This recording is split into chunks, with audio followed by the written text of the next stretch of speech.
Hi, I'm Angified. I started Angified Presents. We share the love of music. It has been medicine and therapy. Nothing else worked. It has saved many of us.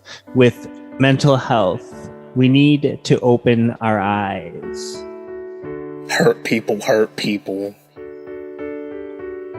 We ask that you listen, comprehend, and relate with your ears. Form that heart of unity and one. We share on this stage. Statistics, feelings. And ourselves. We stand with the belief to be you, to be heard, and to be original. We all may be different, with opinions and beliefs. At the end of the day, we are all brothers and sisters. We are family. We ask that you join us in a magical journey with artists from around the world. Open your minds, let in the love, and listen with your hearts. We all want a better tomorrow. Be one. Communicate and look out for one another. And then, and only then, will you find the world. We will find peace in all the world. You'll find the world. And you will find in this shining world. He was among us in every boy and girl. Many have been broken, red hearts turn black. Love will melt the ice and turn it back, and you will find the world. You will find the world. You will find the world.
Rawr.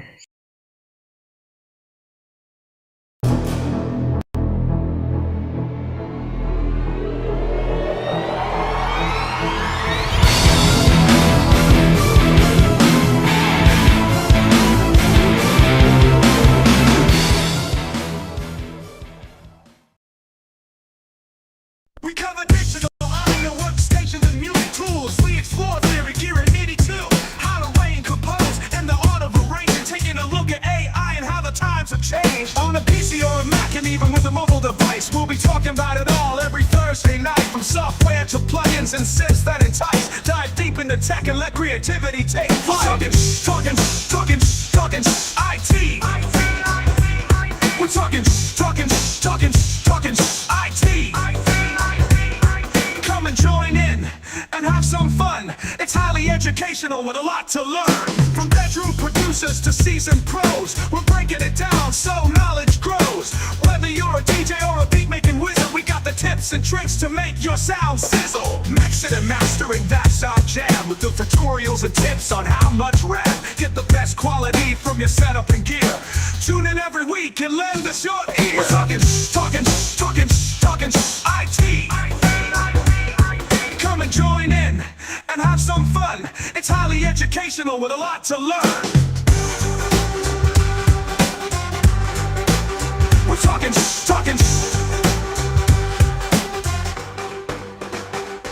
We're talking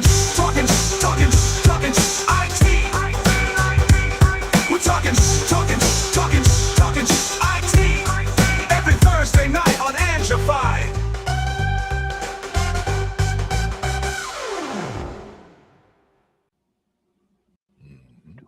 As Ange would say, woot woot. Woot woot. On a Thursday, just like that. It's German for woo. That's right. Got to do it in all languages, just for everybody. Yeah. And tonight we got a combination of a little bit of equipment news, a little bit of gaming in the middle, and then a little talk about tone and signal and improving it. I think this is a nice, we've focused on certain things all year, and this is a nice rounded bit of news and tips. Here, we'll jump to the cave and I'll show you what I mean. Cover some ground. Yeah. We love gaming. We love music. We love tone. And when it comes to the gaming side of this, it's good. You're going to see the PlayStation 5 is still alive. It's alive. But the one I did want to cover as far as news this week on the hardware side, on the computer side, long-awaited NVidia chip for mobile that they've been talking about forever now.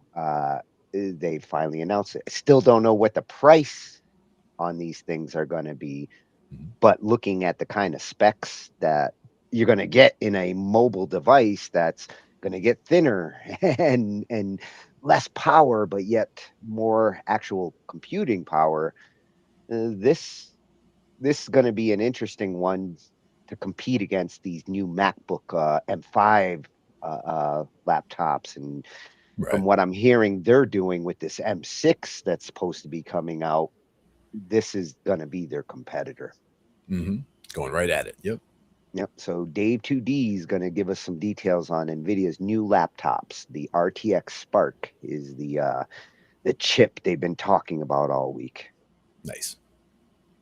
And then not to ignore Apple's opinion on things. And Sam Time, been here for a few different hardware reviews. And I like going here because he comes from Apple, and you get to see, like, from that industry side, their perspective on these different announcements from NVIDIA and Microsoft and everybody else. Apple always has their own opinion, and Sam has a funny way of comparing apples to oranges. Exactly. So he's going to react on this new Surface Laptop Ultra. That's the Microsoft's version of the NVIDIA, the one that they're really pushing right now. Right. And the main thing usually comes down to, how that touch interface is working out, Yeah. Is it going comparable? That's the question. Yeah, maybe the NVIDIA engine might help that. They still got to figure out their screen technology, get it up to like Apple's precision, but doesn't hurt to have a kick-ass CPU. For sure. And then for the gaming portion, the Sony State of Play was yesterday, and for Sony gamers, it's kind of a big deal because it's where they start to show like all these games that have been getting worked on that are about to come out, and there's a few in here that I know is going to get you perked up, and, and I'm curious as to which ones you would and wouldn't play. This will be our featured one. Nice. We'll be watching right along with it. It's all game previews, so we're going to see how good 2026 games are going to look. Yeah. Guys, I got a preview of a few of them, and I'm impressed. Oh, yeah. It's come a long way. Makes me actually want to get a new PlayStation. Yeah.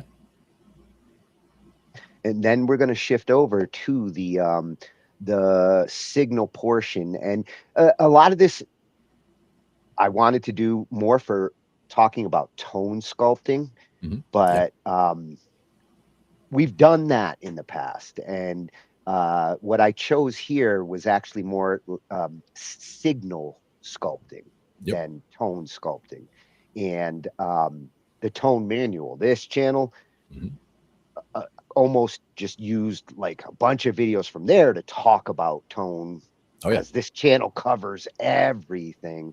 But this one I found interesting. The advice here, they say stop plugging directly into your interface. It's the digital tone sucking fault.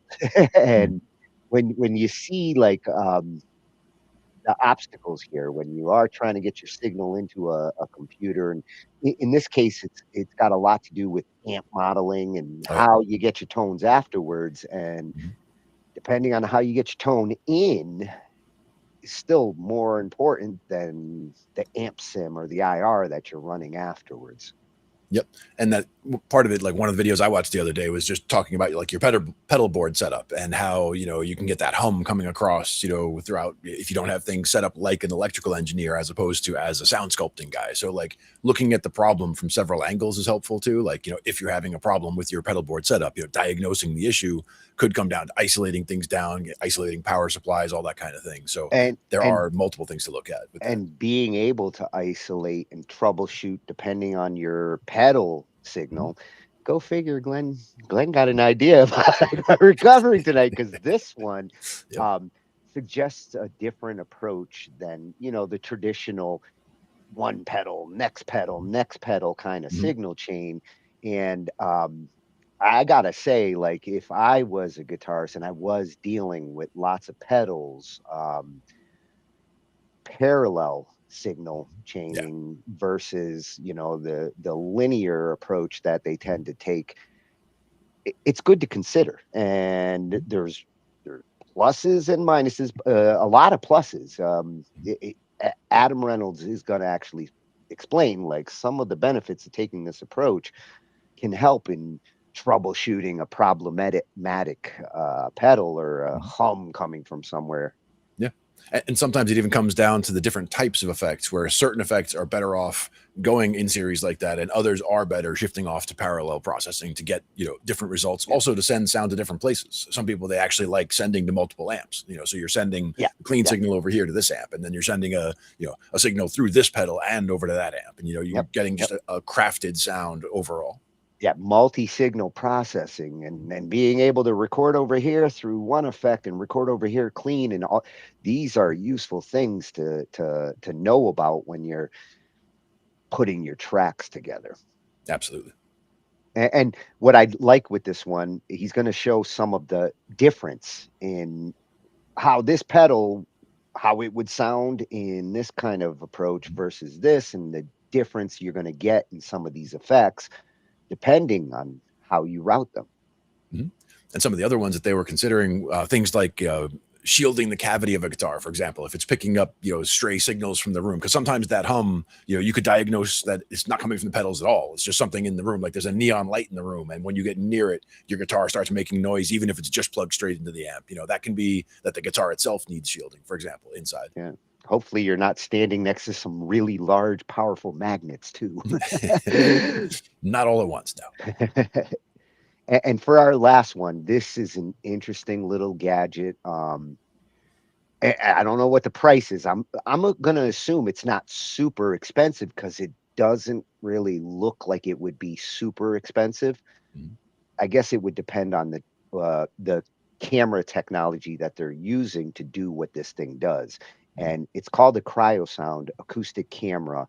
Nice. And we've looked at other we've looked at software solutions and special cameras for like sound design in a room and how to measure things in a room to decide like how you're going to soundproof it and everything.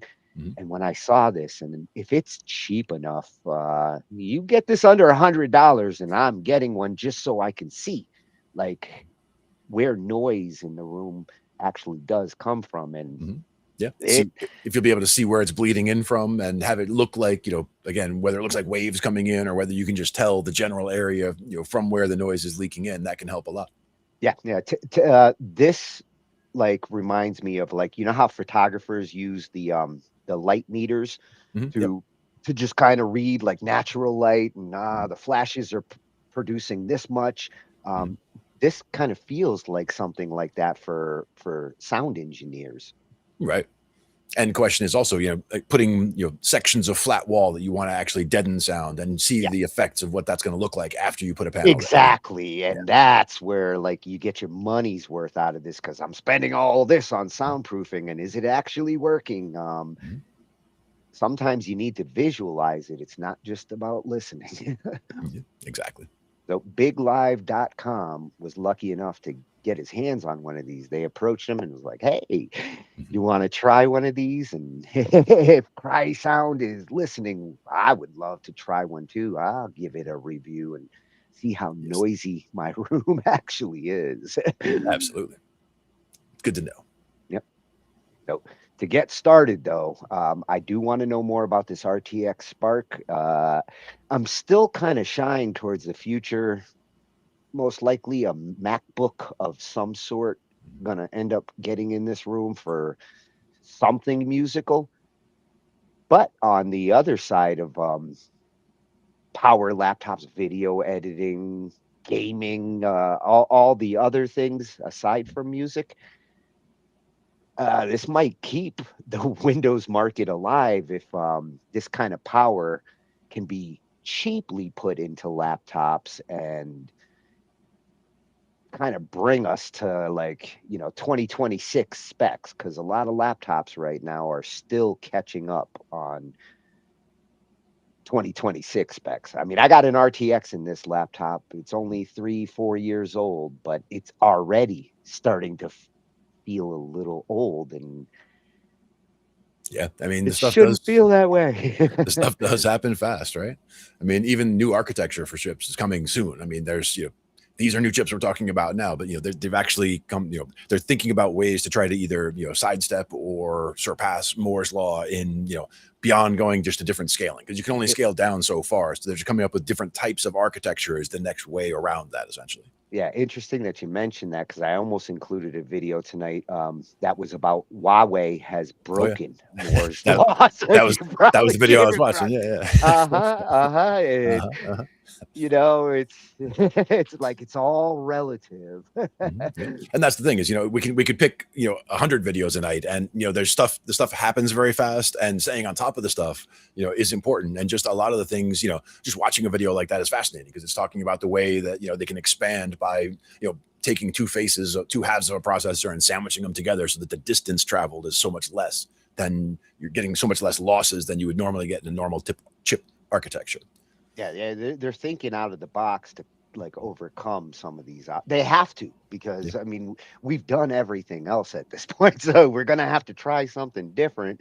To, and I think a big challenge right now is to use less resources that RAM. With the RAM prices the way they are, Apple is certainly doing what they can to not need as much RAM. So it's good to see that, like, in some instances, they're optimizing their code. They're actually doing the things that they should have been doing all along, instead of like acting like, oh, RAM's forever and hard drive space forever. Who cares if this is bloated or over processing, which all operating systems are doing a lot more than they need to do what we need them to do. Right. It's good to see that at least some attention's getting spent on optimizing. And that's the thing, is it's not even just, I mean, optimizing is important for sure. It's even changing processes completely, like doing things in a completely different way, you know, new architecture. There's a bunch of different changes they can make that are stepping outside the actual box, where, you know, again, Moore's law was just a simple scaling thing as we keep getting, you know, smaller and smaller. Whereas if you go to a whole different architecture, you're no longer bound to that same scaling law that we were going down in the first place. So just fresh ideas are very useful for that.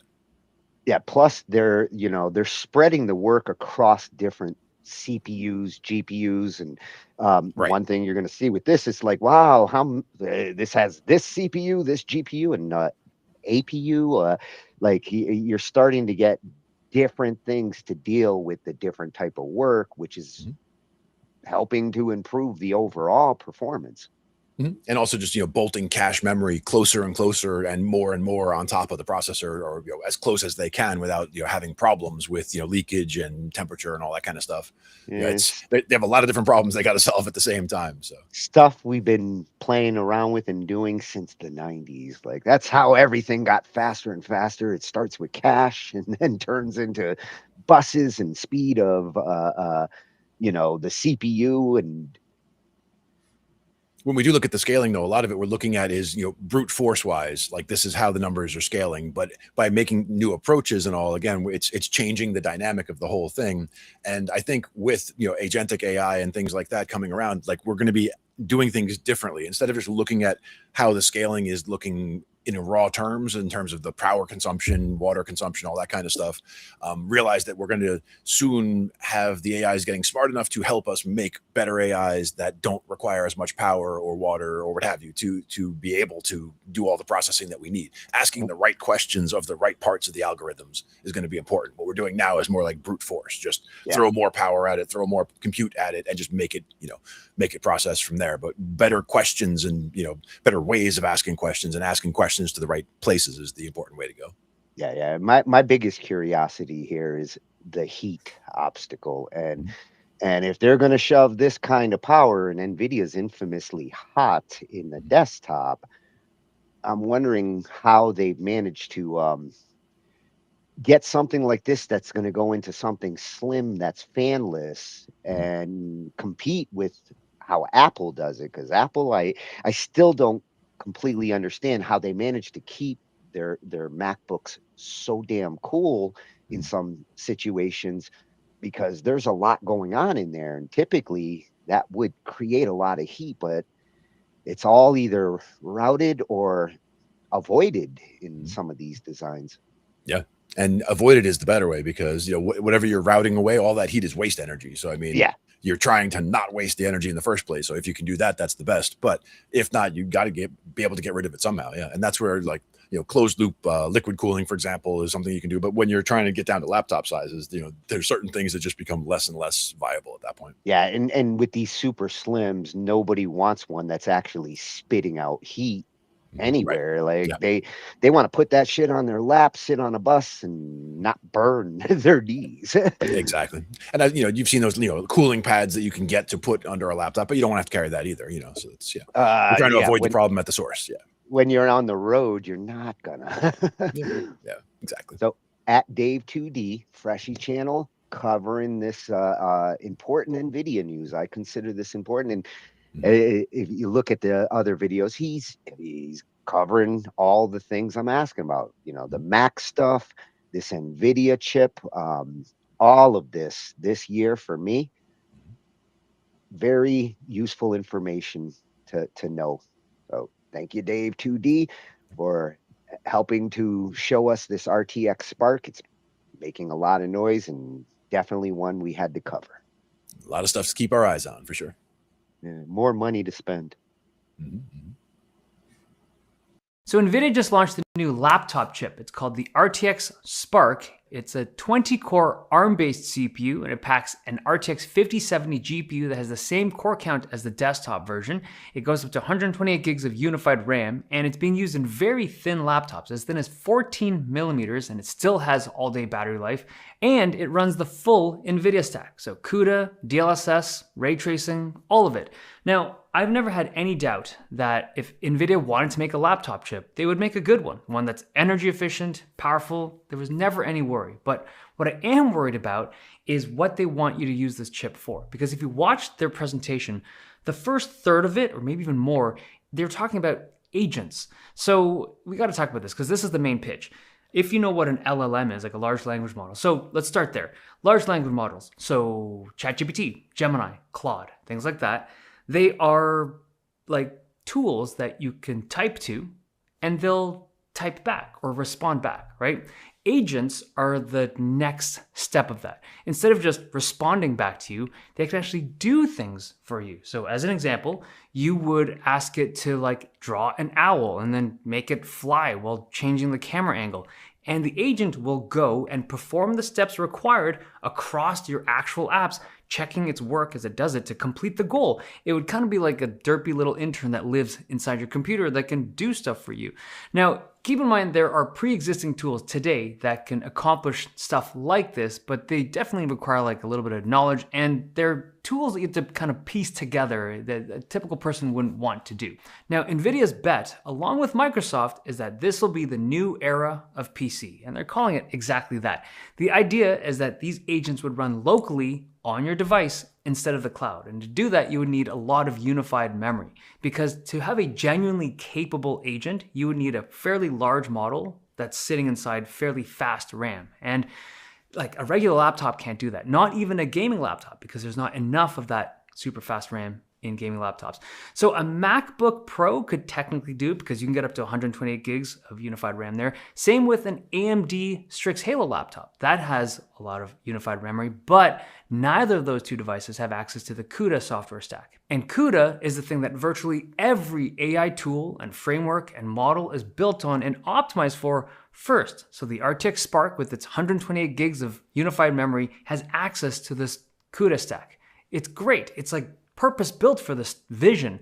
However, this is where things get a little shaky, because if you think about it, this is not NVIDIA's mountain to climb. It's actually Microsoft, because they're the company that has to build and implement the part of Windows that the agents would live in. Like, this is baked into the operating system, would run from your taskbar. It needs access to your files, your apps. It has to have a lot of access to your system. And if you think of Copilot, most people are actively trying to remove Copilot from the system because they find it too obtrusive. Can you imagine like Copilot Extreme? This thing would need more control, more access, and just more, it's more capable, right? So it has to have the ability to do all of these things. And I don't know if we're in the position where we actually entrust a company like Microsoft to have that kind of control, but it would need it to pull this off. Now, if they nail it, it would be incredible, genuinely incredible, because now your computer could do these multi-step tasks that we find boring and time-consuming. But at the same time, I also can't imagine Microsoft making a tool that's powerful like that, but wouldn't be obtrusive somehow. But we'll see.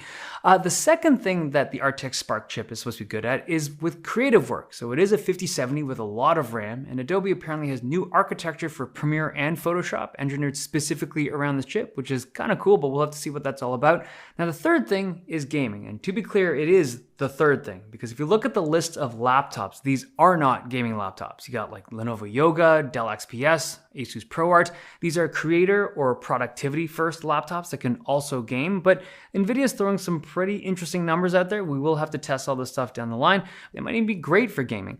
Now, in terms of where I stand on the whole RTX Spark, I think the hardware is very interesting. I think that pricing, if you actually are interested in this thing, the pricing is not revealed yet, but I imagine we should brace for it to be quite expensive because just the market is that way right now. The other thing, though, is just like the vision of the new era of PC. When you think of the complexities around this, like forget about the technical element of it. That's already extremely difficult. But even if they could pull it off, the kind of social acceptance of having a tool like this baked into your operating system, that's a huge ask. I think in this day and age, like if that thing was available today, I don't know if I would want that on my system. Like it's neat, but when I've kind of pieced together myself and I know exactly where everything is, like that feels a little bit more comfortable. But if this is built into the operating system and it can do stuff when you're not even there, I don't know. It is strange. If there was one company though, if there was one company that has the kind of clout and reputation and just size to pull it off as a partner, it would be NVIDIA. They're super rich. They have a ton of connections with multiple industries, AI, gaming, like productivity, workflows, like so much stuff stems around NVIDIA. So maybe they could pull it off. Who knows? What do you think? Is this something that you would, if you think about it, like what it's capable of and the examples they've given, is it something that you would actually use and or want on your system? Okay, hope you guys enjoyed this video. Oh, he got me thinking. Now, to me, one of the most important reasons to have it locally, to have an agent locally, is that the agent could then reach out and utilize the cloud-based resources for you. So you could have something keeping an eye on and, getting your project together essentially and taking care of those steps for you locally and being able to reach out and access the other models as well. Well, working when you don't necessarily need to or want to work. Right. And again, with agentic AI, you can have it do certain processes. You can have individual ones specifically for certain tasks and all that kind of thing. So you can automate away as much of your day as you kind of want to, but a lot of people don't want to turn over all that much access. Because again, you could have it posting in your socials and all that, and it could be doing those things without you. So, all of a sudden you could be having an online presence when you're not actually there. That I'm one of those lot of people. Yeah. And some people don't want that. Exactly. So, that's where, there's a line to be drawn. There are great things that it can be useful for, but at the same time, there are limits to what I or you would want it to do for us. And that's why you wouldn't want to just throw it the keys and say, take care of everything for me. And, jump on board when you sign on and say, do everything. Yeah. And Dave makes some good points about what it does offer. The fact that it is going to need some operating system assistance in order to actually become something worth investing into. It kind of reminds me of like the old days with MMX in the 90s and, multimedia extensions and all the things that started to become important to get in your chip. But during the time when you're paying that extra money to get an MMX CPU, none of the software, none of the operating system at that time was really taking advantage of it. Flash forward a couple of years later, they start making dual CPU machines. Unless you're running on Windows NT, you were wasting money buying a second CPU. Some of this technology that they're starting to bake in now might take a couple of years for you to get your money's worth if you're buying it brand new as it's rolling out. This is sexy, but the fact that the price right now, we still don't know. And NVIDIA is not the one who's going to end up dictating the prices on the Microsoft Surface. Like how the vendors decide to price these things is going to determine how well this gets implemented, how it becomes a standard in the future that you might start seeing on all Windows-based machines. Mm-hmm. Yep. And again, who actually knows where we're going to be in 2-3 years? As far as thinking about the machine that you're talking about that you have sitting there that's 3 years old, for example. If you got a brand new machine today, what would you want to be in it to plan for the 3 years from now? And you can't really plan for the 3 years from now because we don't know what's going to be available. It could be completely different by now. Ironically, I just got a new machine last night. It's sitting there waiting to be turned on, and it's got a 5070. Nice. It's a Ryzen 9. A lot of the same kind of specs that we're seeing in this, but it's in a desktop, and it does pump out heat. Oh, yeah. Big power supply in those desktops for sure. Yeah. And, that's the other thing that I'm surprised you didn't mention more on that. Like the power consumption and the heat are my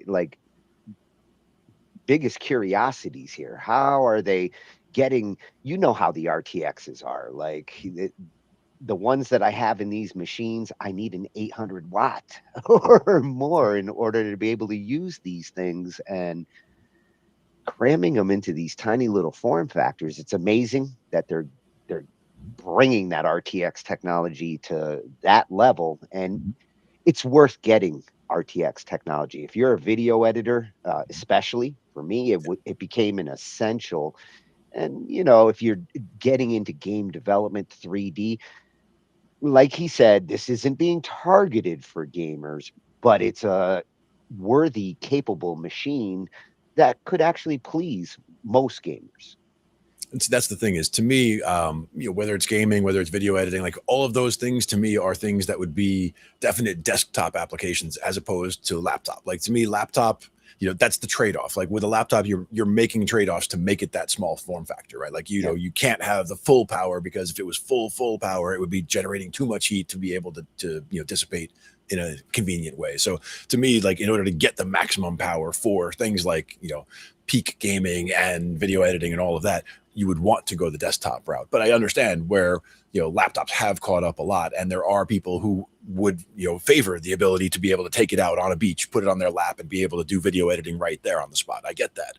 It's just, to me, I've never wanted that trade-off from the desktop side. So I've always preferred the desktops over the laptops. Yeah, well, and if I'm a professional who's doing it all day and I need this, I'd rather have the desktop. The old school mentality, like I can upgrade stuff, and the desktop is much more flexible for an everyday work machine. But with a lot of mobile workers nowadays, and they work here, they work there, and they want to be able to bring that power computing so that they can do what they do in different locations. In the old days, when you're weighing like laptop versus desktop, it used to be like you only get this many USB ports and you only get this much expandability. Right. But and that was the other thing about laptops that was big to me as a problem, is the it was a lack big of deal. those things. It was a big deal breaker for the longest time for me, like especially music machines where I got 5, 6 devices that want to plug in USB, and I don't want to use like a generic hub for that kind of shit. So what has changed, especially with USB-C now being incorporated into these, you get these docking stations, and some of these docking stations, they take complete advantage of the USB-C speed. They start giving you additional video outputs. They start giving you a whole bunch more ports and USB that you might need for your work situation. It's not as bad as it used to be if you decide like it'd be nice to have that desktop for like flexibility, but I do need to carry this shit around. You're not compromising as much on a laptop as you used to. Exactly. It's not as much. But if you were doing that, if I were doing that kind of work seriously, or, gaming at that level, game design, as you were saying, I would have the home rig where it's a full desktop setup. And I would also have, a laptop capable of doing these things. It might not be the top end, like I would use as my primary machine, but I would have one that I could use on the run to do, whatever things that I wanted to do. Not necessarily the full workload that I would be trying to do, though. I would do that on the desktop machine at home and at the office. And that's why this is a nice compliment, because this has a RTX 4080 in it, and this has an RTX 4080 in it. Exactly. So if I really want to do the desktop and the video editing, I got a nice big 4K, and it's perfect for the work that I do. And if I do need to go on the road, this thing can do the same work that I do over here. It's just got a smaller screen. Exactly. You wouldn't want to do it every day on there, but you would be able to get something done on it mobily if you needed to. When it comes to the video editing and rendering like an hour video and things like that, same RTX technology in both. The encoder is equal. Yeah. And you can have one doing work while you play a game on the other one. Which is what I do. I don't play as many games as I'd like to, but I'm usually rendering while I'm editing, and then rendering while I'm editing. There you go. Double your workflow. Yes, I'm a multitasker. And at Dave2D, I think he's a multitasker too. Like these technology reviews, welcome Freshy channel for us. We will be checking it out because we love checking on this stuff. Absolutely. And as a compliment, or Counterpoint. Counterpoint, yes, Sam Time. Love his channel. He brings both humor and good insight from the Apple perspective. And I'm not dealing with apples at the moment, but it's in my future. Bill Gates got to get his shit together with Windows. Otherwise, I'm not going to 12. I hope you hear me, Bill. He's I'm listening. going over to the Apple dark side if I have to, because Oh, if he loses you, oh my God, he knows. He knows that's a problem. he'll still get me on a few machines, but he knows. I can already tell that like the Windows writing is on the wall, because if I was building client machines or ones for like the non-gaming family members, because I know I'm not getting my brother off of Windows to play his games, but everybody else in the house could do just as well with a Linux machine. Or hell, if the apples keep getting cheaper, like these Neos and the things that you've seen in the last couple of months, again, it's just more writing on the wall on, how dependent does this house need to be on Windows? Yeah. Well, and also how cutting edge or bleeding edge are the users that are needing these machines, because if you're not somebody who's using the newest games or the highest amount of video editing that you're doing, you would get by perfectly fine on a slightly lesser machine. Most users would be perfectly fine on a lesser machine than what either of us would build for ourselves, because we are not the average user. The majority of the users that I'm setting up machines for to do things, really Google Docs is numero uno. Like, need to be able to use Google Docs to do stuff. It's kind of like the old days with Microsoft Office, except it doesn't cost like the license for an Office software, and it's all cloud driven. It's all in the browser.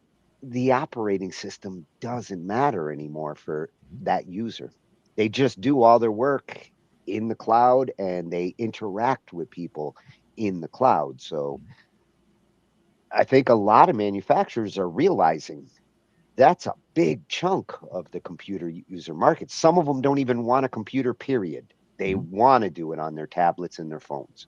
Right. But how much of the market, or the computer market in general, is driven by that top percentage of users who are looking for the very, very cutting edge stuff? That's where all the the business is driving, because they're trying to sell those high, fresh cutting edge things, which I get. It's new technology comes out. There's the early adopters. We've talked about that too. The people who jump on it the week it comes out, stand online to get stuff like that. And then there's the people like us who, will, if there's a business case where you need to be on it the day it comes out, that's one thing. But if not, we're going to wait and allow for some time and see, is this update any good?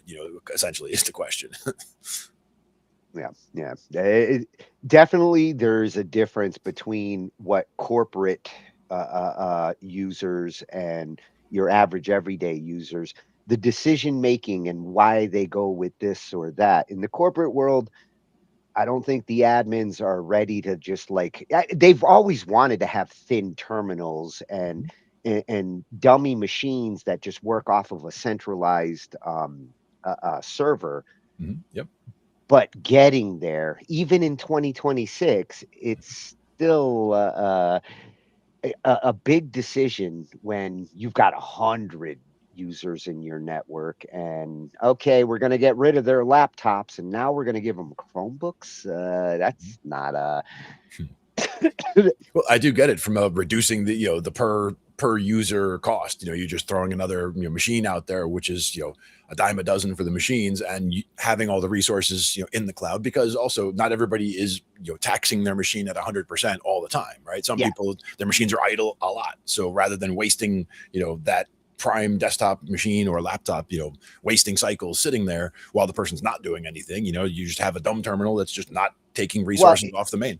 And the strange irony there is, if a corporation decides to go that route, they spend less on their terminals and what they're giving to the employees, but you spend a lot more on a server to actually be that machine for 100 users, and you need some pretty powerful servers to cater to 100 users. You actually need a couple of them. Yeah, and it should be pretty scalable though. Also, like if you do have your own physical server racks with that stuff going on in there, you can add more quite easily because you already have the infrastructure there. You can just keep scaling it as you add more users. It's easy to add to the back end and just throw more dumb terminals out there essentially. So I get where it's there are reasons why scaling that makes sense, but again, it depends on what you're doing too. How much actual video processing are they doing locally on the machine? Yeah. How much do they actually need for these kinds of features that like the Spark is coming out with? It'd be nice for the admins to be able to have both those options with their employees, and if they can actually do some of that work, processing and work from the local machine.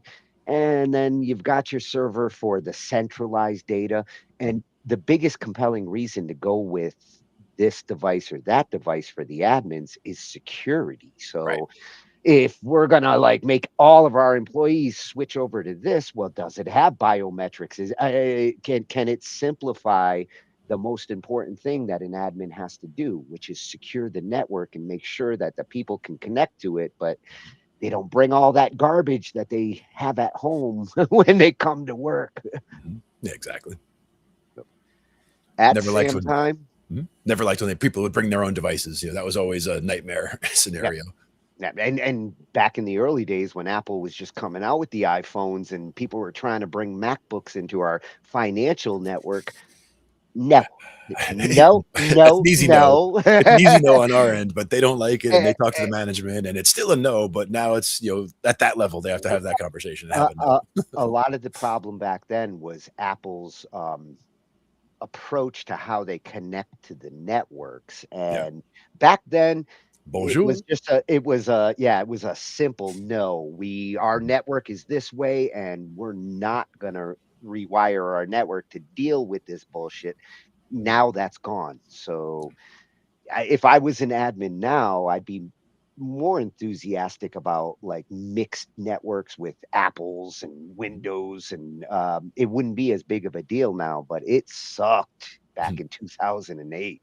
Yeah, exactly. I'm sure Sam had shit to say about that back then too. I'm sure.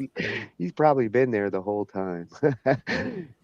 But here he's going to show us Apple's reaction to this Surface Laptop Ultra, which is one of the ones that is going to be utilizing this NVIDIA Spark. And I don't think they're sweating it.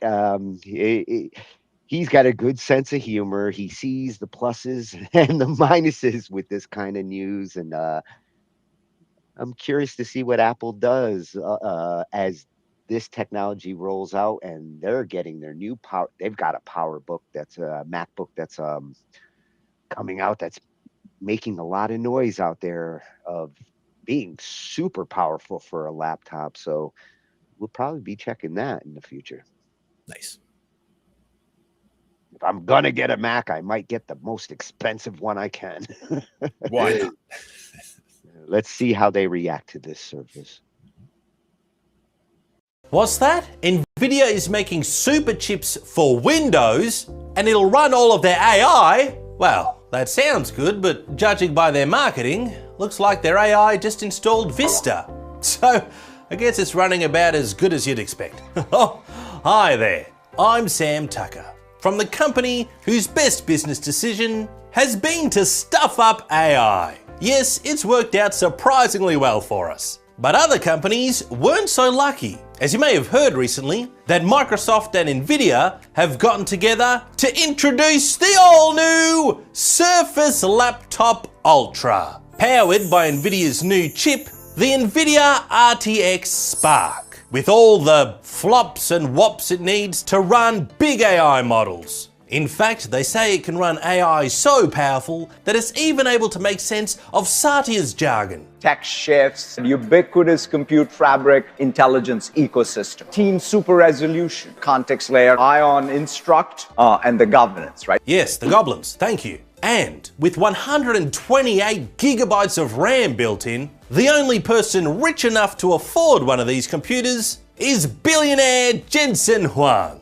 Okay, I was exaggerating a little bit. He could afford to buy 2, but that's it. Microsoft says that the Ultra laptop is remarkably thin, as in remarkable that it's thicker than our 16-inch MacBook Pro. Although I will admit it is slightly lighter in weight and sex appeal. Microsoft have also copied our big trackpad, battery life, and all our ports from the current MacBook Pro and one from our 2015 MacBook Pro. Wow, has it been 11 years since we gave people a USB-A port? Well, that's why when people think of Apple, the C word comes to mind. Courage. Anyway, with the new NVidia chips, users will be able to interact with AI running natively on their own computers, and it can use their apps for them. Like one of the examples shown was how the AI can now take over the job of an architect and open up Blender and other apps to design a house. My agent detects its own mistakes. It makes mistakes?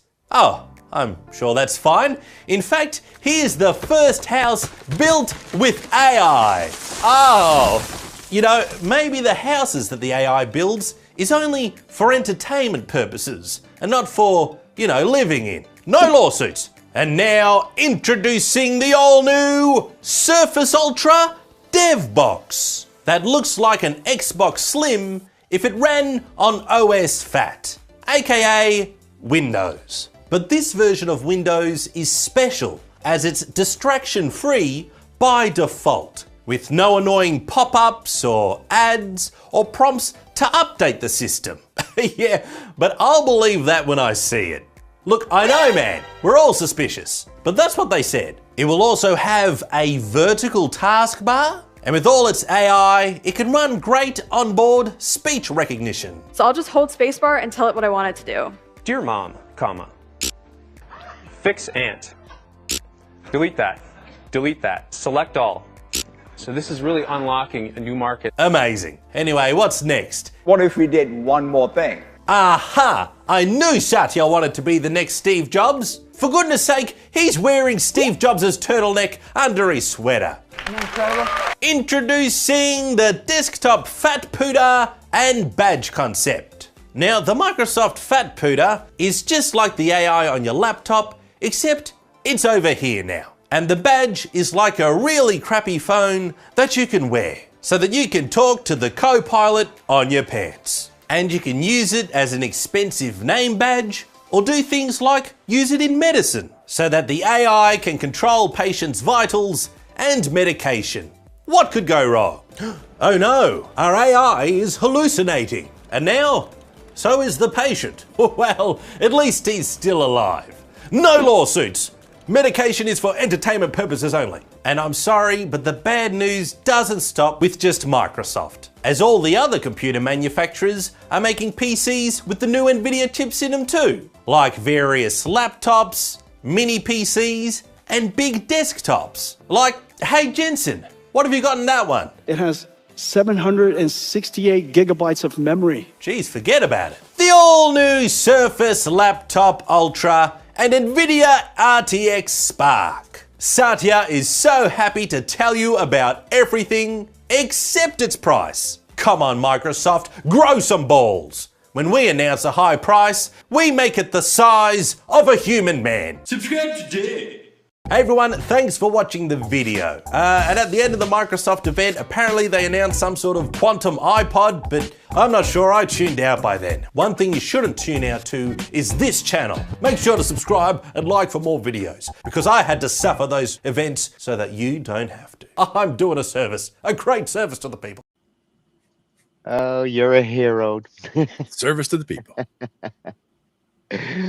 738 gigs in that desktop version. 768, I would bet.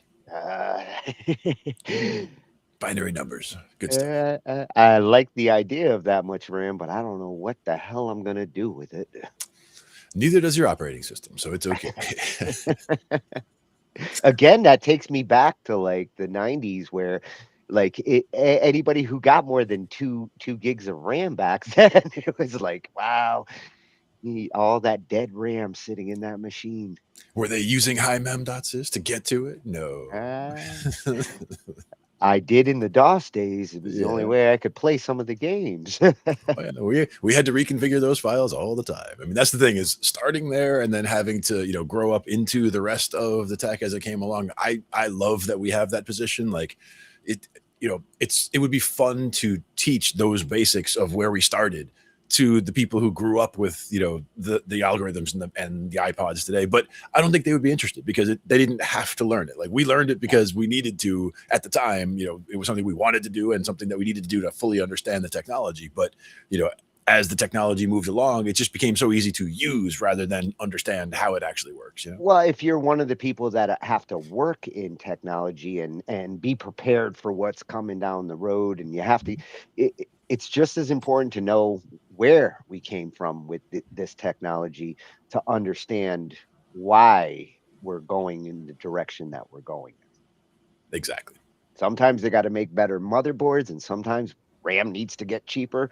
And thank God hard drives finally got to a place where, in the 90s, like hard drive storage was a huge problem for everybody. And when it finally leveled off and you could start to get reasonably sized hard drives so you could store all the emails that you never delete,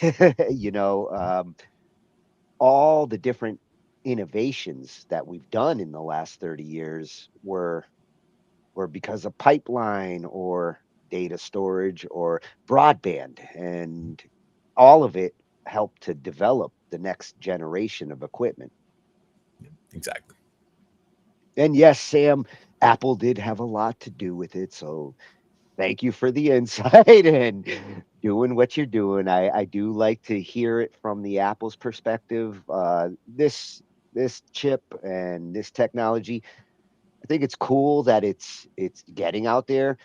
I'm with you. They need to start talking about the price, because don't tease me with like sexy equipment and not drop a price. That's like the Steam Deck right now, or the Steam machines. You don't talk about it for months and months without releasing like what the price range is going to be. Otherwise, I'm considering something that I would never buy at that price range.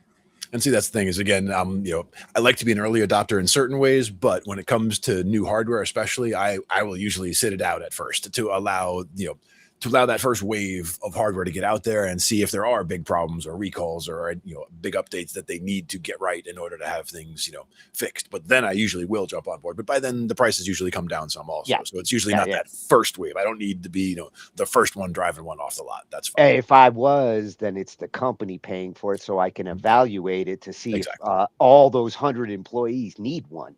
Exactly. In which case, we'll learn from one and then figure out whether we're going to repeat this problem over and over again.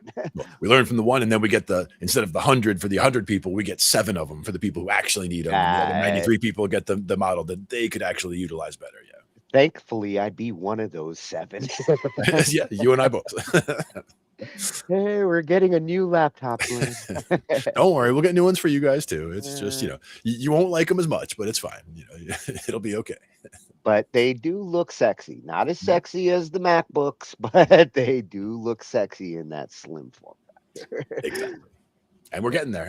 I did like the description of the the fat computer. The same thing that this one does. It's just over there now, and the badge is just a crappier, smaller phone to wear on your pants. Yeah. I mean, interesting. I've liked the idea of going to the communicator badge, design, for example, but that's we're not exactly there yet, or we haven't exactly, switched to that entirely. But some people, they do live entirely off their headsets, for example, and the phone just stays wherever nearby, and they just do everything from the headset itself. So, people have got to the point where they probably would be fine with something that's just a tappable thing that they can. Well, and some of those technologies they show, they're going to be useful in the medical world. But like him, I'm like, damn, I don't know if I'm going to trust my health on Microsoft equipment in order to analyze. I mean, if I do hallucinate, I'm not against that. But at the same time, I don't know There if are I things want that you my want to be doctor to do that to me. yeah, there are things you want to be sure of. And, that's the thing. It can remind me when to take the pills, but I should still be verifying that I'm looking at the right pill for this time of day. Like, wait, this is the purple one. Why am I taking it at noon instead of at midnight or whatever? There's, that whole verify factor that's important. Yeah, we'll keep our fingers crossed. The This AI is can make gonna life work. easier, but we still have to confirm certain things. Yes, the important stuff. Thank you, at Sam Time. Nice, humorous approach to looking at this NVIDIA technology. And 11 years for the USB-A port on the Apple products. Yeah, we've come a long way. And I know that C word you're talking about. I'm not sure if it's courage, but I'll take your word for it. Exactly. So for our next one, we're going to get to go into our gaming a little bit, get our gaming on. And this comes from one of the premier YouTube sites for gaming, IGN. At IGN, if you're a gamer out there, you've been here at one point or another. It's gaming news all the way, every day. And many years. For this one, they were nice enough to get like some of the highlights from all the different game previews that they did at the Sony State of Play, which not yesterday but the day before they had. And for gamers, this is like one of those big expos. Like if you're a PlayStation gamer, especially, this is all for those Sony gamers.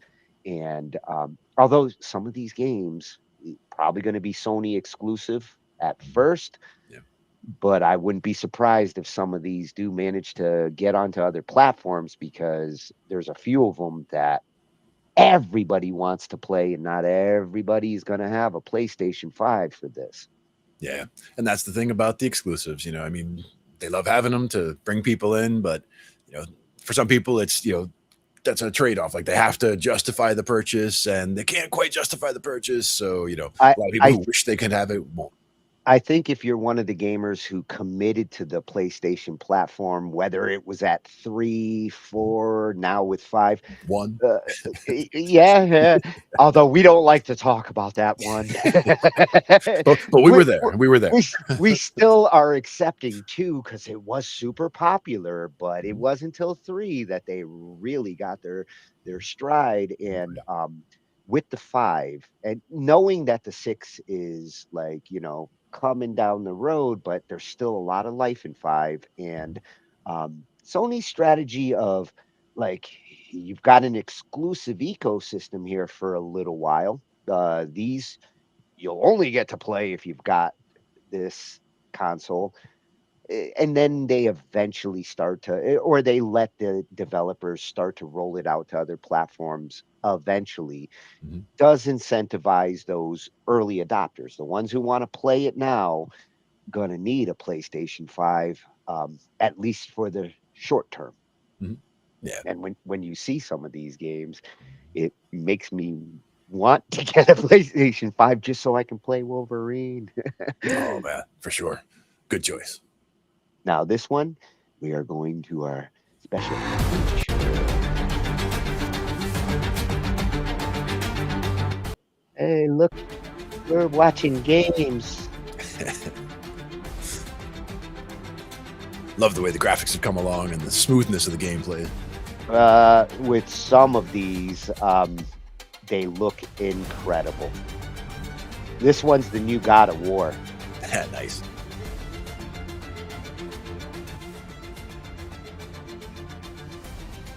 Yeah, Jason took me down this rabbit hole last night. They got a whole preview movie. Nice. Like a half hour worth watching if you like this game.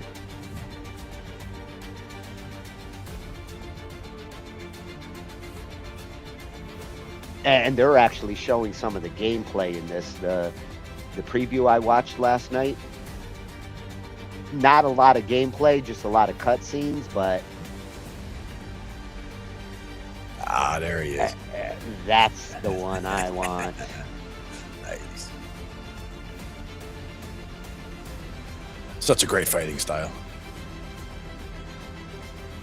Yeah, hopefully they take advantage of the controllers for unique Wolverine moves. I mean, I was even just thinking about like the original like Batman Arkham Asylum stuff, like back then, like getting into that whole combat system, the combat flow, like getting all that stuff together.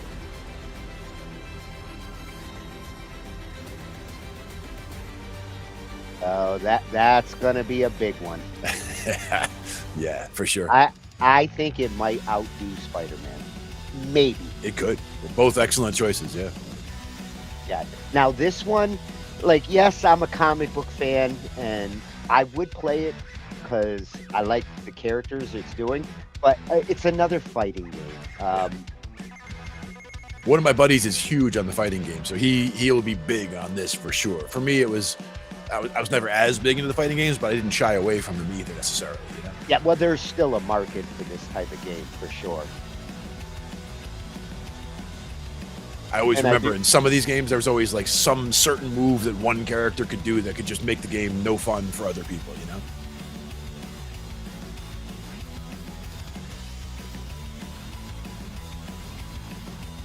Oh, what is this one? Talk on Fighting Souls or something, I said.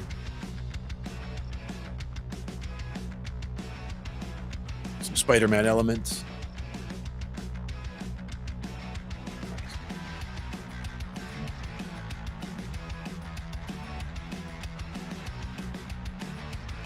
Games that do good verticality, where there's a lot of, you know, very high, a lot of falling from very high, but adapting it in a good way.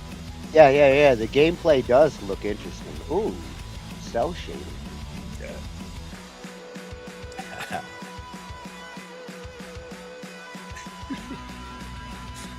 Scrub the dishes. I don't know what this game's about, but I might play it. You're a chef. You're running a restaurant.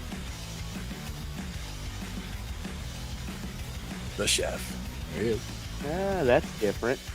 Yeah. Not just a clone of every other game, for sure.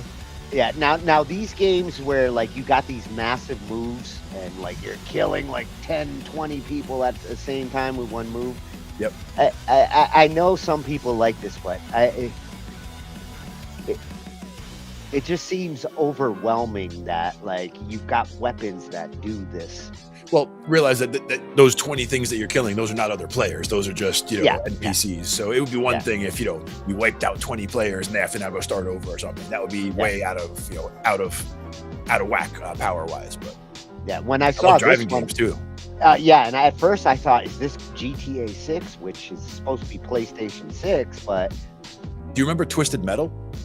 Oh, yeah. I love that game. But this one definitely looks like it'll satisfy some of those GTAers until GTA 6. Oh, I always like stuntman ones, yeah, because I'm basically doing stunts or having them, you know, line up things, and Lara Croft-ish. Yeah, and they've been talking. This one I've been hearing noise for months now. Anytime there's a new Tomb Raider game, the gaming community starts talking. Oh yeah, and she looks great. Mm-hmm. Or playing these games forever. Good for being what, 40 years old? Been playing these games forever for sure. Love puzzles in these things, yeah. Well, Tomb Raider always had some interesting surprises in their gameplay. Ooh, like dinosaurs a surprise. Nice. Atlantis. Oh, she's going to Atlantis. Very cool. And again, the gameplay on all of this looks so smooth. It's very nice. Yeah. And the environment. The environments look incredible. Exactly.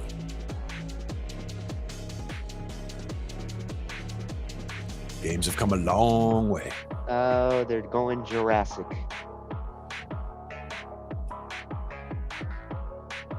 That's a neat style. This reminds me of like Sonic the Hedgehog, but you know, taken in a different way. Or like a 3D version of Earthworm Jim or something. Yeah.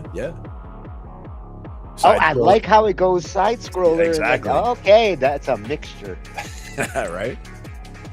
You get a little bit of every gamer. And a little team action too. You got multiple players there, it looks like, or multiple characters. Oh, he looks like the dude from He-Man. Nice. Rayman Legends. Oh, me and Jason checked out this one too, and imagine if you're in a horror movie, but it's a game. Nice.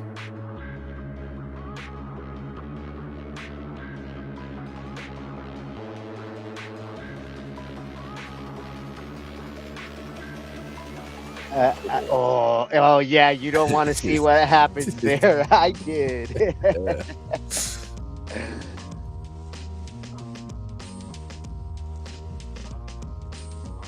Nice. Epic boss battle.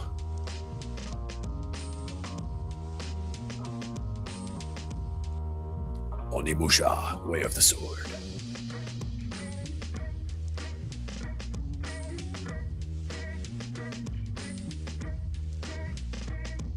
See, again, I wonder, is that gameplay? That looks like cutscenes. Some of it looked like the part with the puzzle solving there. That's probably a combination. Like, you know, you unlocked 4 things and that unlocked that door for you to go to the next area. Yeah, a lot of these are slated for September-ish. Just in time. Got time to plan your time out, plan your vacation time around the release dates. Oh, that's the Silent Hill they were talking about. Nice. Well, there's a Silent Hill movie that's going to be cut, so this looks like one of those compliments. Dune Awakening. This one has kind of a what's the one I'm thinking of? This is Doom? No, that was the other one. This one's Ill. Oh no, this is Ill. They're rapid firing through some now at the end here. So this would be a different one as well. 4 characters coming across it. Party-based combat.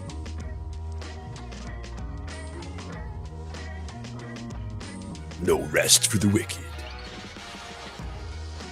Oh, Jason got me down this rabbit hole too. I like my flight sims. I did pick up Ace Combat not too long ago. I don't remember which one, but there you go. And this one looks awesome. Oh yeah, love it.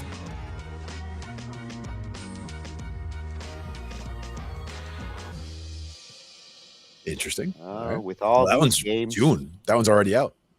With all those games, we're gonna go on a marathon. Oh yeah, for sure.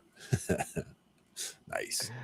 Oh, there's definitely some teasers in there. Makes me want a PlayStation. Yeah, for sure. And again, when it comes to the exclusive stuff, I remember, you know, you were talking about the PlayStation 3 days, you know, PlayStation 3, Xbox 360, you know, having some that were exclusive on each side. I had both systems. I liked both, but I was more of a PC gamer in the beginning anyway. So it's like having both of those and PC was, you know, kind of excessive at that point, but still, you know, I like each of the ecosystems. During the early days, during the console wars, like PlayStation 2 to 3, and what Xbox was doing, going from the original to the 360 to the one, there was a time where it actually was nice to have both the Xbox and the PlayStation. They were diverse titles that, like, you could only play on one or the other, and they weren't as expensive as they are now. So getting both, especially if you didn't like go as soon as they came out and you just waited a year, having both consoles for a really lucky kid who has cool parents was not unheard of. And I was the cool kid who just could get both on my own. But having both of those and a PC also, you know, kept me from doing the PC upgrade every year like some people might ordinarily do. Like me, I would always hold a machine longer anyway, because again, I try to plan ahead and, you know, buy a really good machine so that it lasts me at least several years and I can upgrade a video card and add some memory, things like that. Upgrade storage, you know, do things like that to a desktop machine. That's also why I prefer the desktop to the laptop, because I have viable upgrade paths over the next 5 years, you know? Yeah. Looking at like some of the PlayStation consoles, their shelf life and their longevity as a console did outweigh like having the PC approach, because you will definitely spend more on the PC side to get the same bang, yeah. Yeah, and in the case of like certain PlayStations, like even the 3 is still got an active gaming market. There's still a lot of people who love playing those PlayStation 3 games, and we're going on decades. Yeah, and I mean that's what I was saying. Like I had the PlayStation 1, the PlayStation 2, the PlayStation 3. It was at the 3 that I went to the both, where I had the PlayStation 3 and the Xbox 360. Never had the Xbox original one before that, and I never had an Xbox One after that. But I had in I that actually one. bought one of those for my friend. I didn't buy one for me. I bought one as a Christmas present for my buddy Jay, the original Xbox. Oh, Steve loved his Atari. Oh, you're not kidding. I loved my Atari. I got it for Christmas, and it wasn't even a real Atari. It was the Sears knockoff, but it could play the Atari cartridges. And So instead of Combat, you guys had Wombat, right? no, it did come with Combat. Now, instead of the Atari, like my friend had the Atari, so that we would go to his house to play the Atari. We had not the Nintendo at my house either, but we had the Intellivision back then. We had the ColecoVision Atom. That was the one where it was the You had the Atom, damn, I you had the Atom, spoiled yes. little shit. With the 2 tape deck, the double tape deck, to be able to like load BASIC, load BASIC the program, and then be able to save BASIC programs onto the other tape. It's crazy. Oh, don't worry, Steve. You didn't date yourself any more than I did. I had pre-Atari. It was Pong, basically, with 6 versions of it. And before that, there was one where you put like a Mylar thing up on the screen, and a little white dot went around behind it for what it haunted house. was. That's what it was. I bought it at a tag sale for $10. I was like, oh my God, I got a video game. Crazy how the graphics have come up a little bit since then. Yeah, well, the controller didn't work good, so I had a video game I could look at. Now, we also, I remember Dreamcast was one of those where, like, I remember playing Crazy Taxi on the Dreamcast, and there were a few other games that were really good on the Dreamcast, but there wasn't like a huge library that I had, but there were just a couple of games that I really liked. The Bass Fishing one and the Crazy Taxi were 2 of the best. Yeah. During the 90s, Sega really was on fire. I wanted all the different Sega consoles. They kept coming out with them too quick, like going from the original Sega to the Genesis, and then what was the last one? They came out with them too fast. They were always more expensive, sometimes impossible to get in the United States. It's a shame that like Sega didn't compete as well as they could have in the 90s, because Nintendo just basically stepped all over them in the United States market. And Sega had some incredible games at their time. The Genesis was like, I felt like I was playing an arcade version of Golden Axe. Oh, I love the Golden Axe, man. That's one of those that even on the emulator, or you've got that emulator machine. Like I've got a library where I can go look at some of the old games that I had, and Golden Axe is always one that comes up. Elevator Action, Golden Axe, Marble Madness. There's a few games that are just and Marble Madness, one of my all-time favorites, but I need the ball. I am not playing Marble Madness with any other controller. And even with this, it's like you can do it with that, but it's not. I need the big ball. The big ball. Exactly. I play Marble Madness with my palm. Exactly. It's got to be like that. And if I got that ball, then I'm playing Golden Tee as well. And track and field, probably. I mean, if you have a competition or competitive people, party in the house, you got to get that little track and field. Track and field is why I broke some of my buttons. Exactly. And that's why you got to get something like the X Arcade, machine controls, where it's, those things are built like tank tough. Yep. I'm still looking at that one too. Right.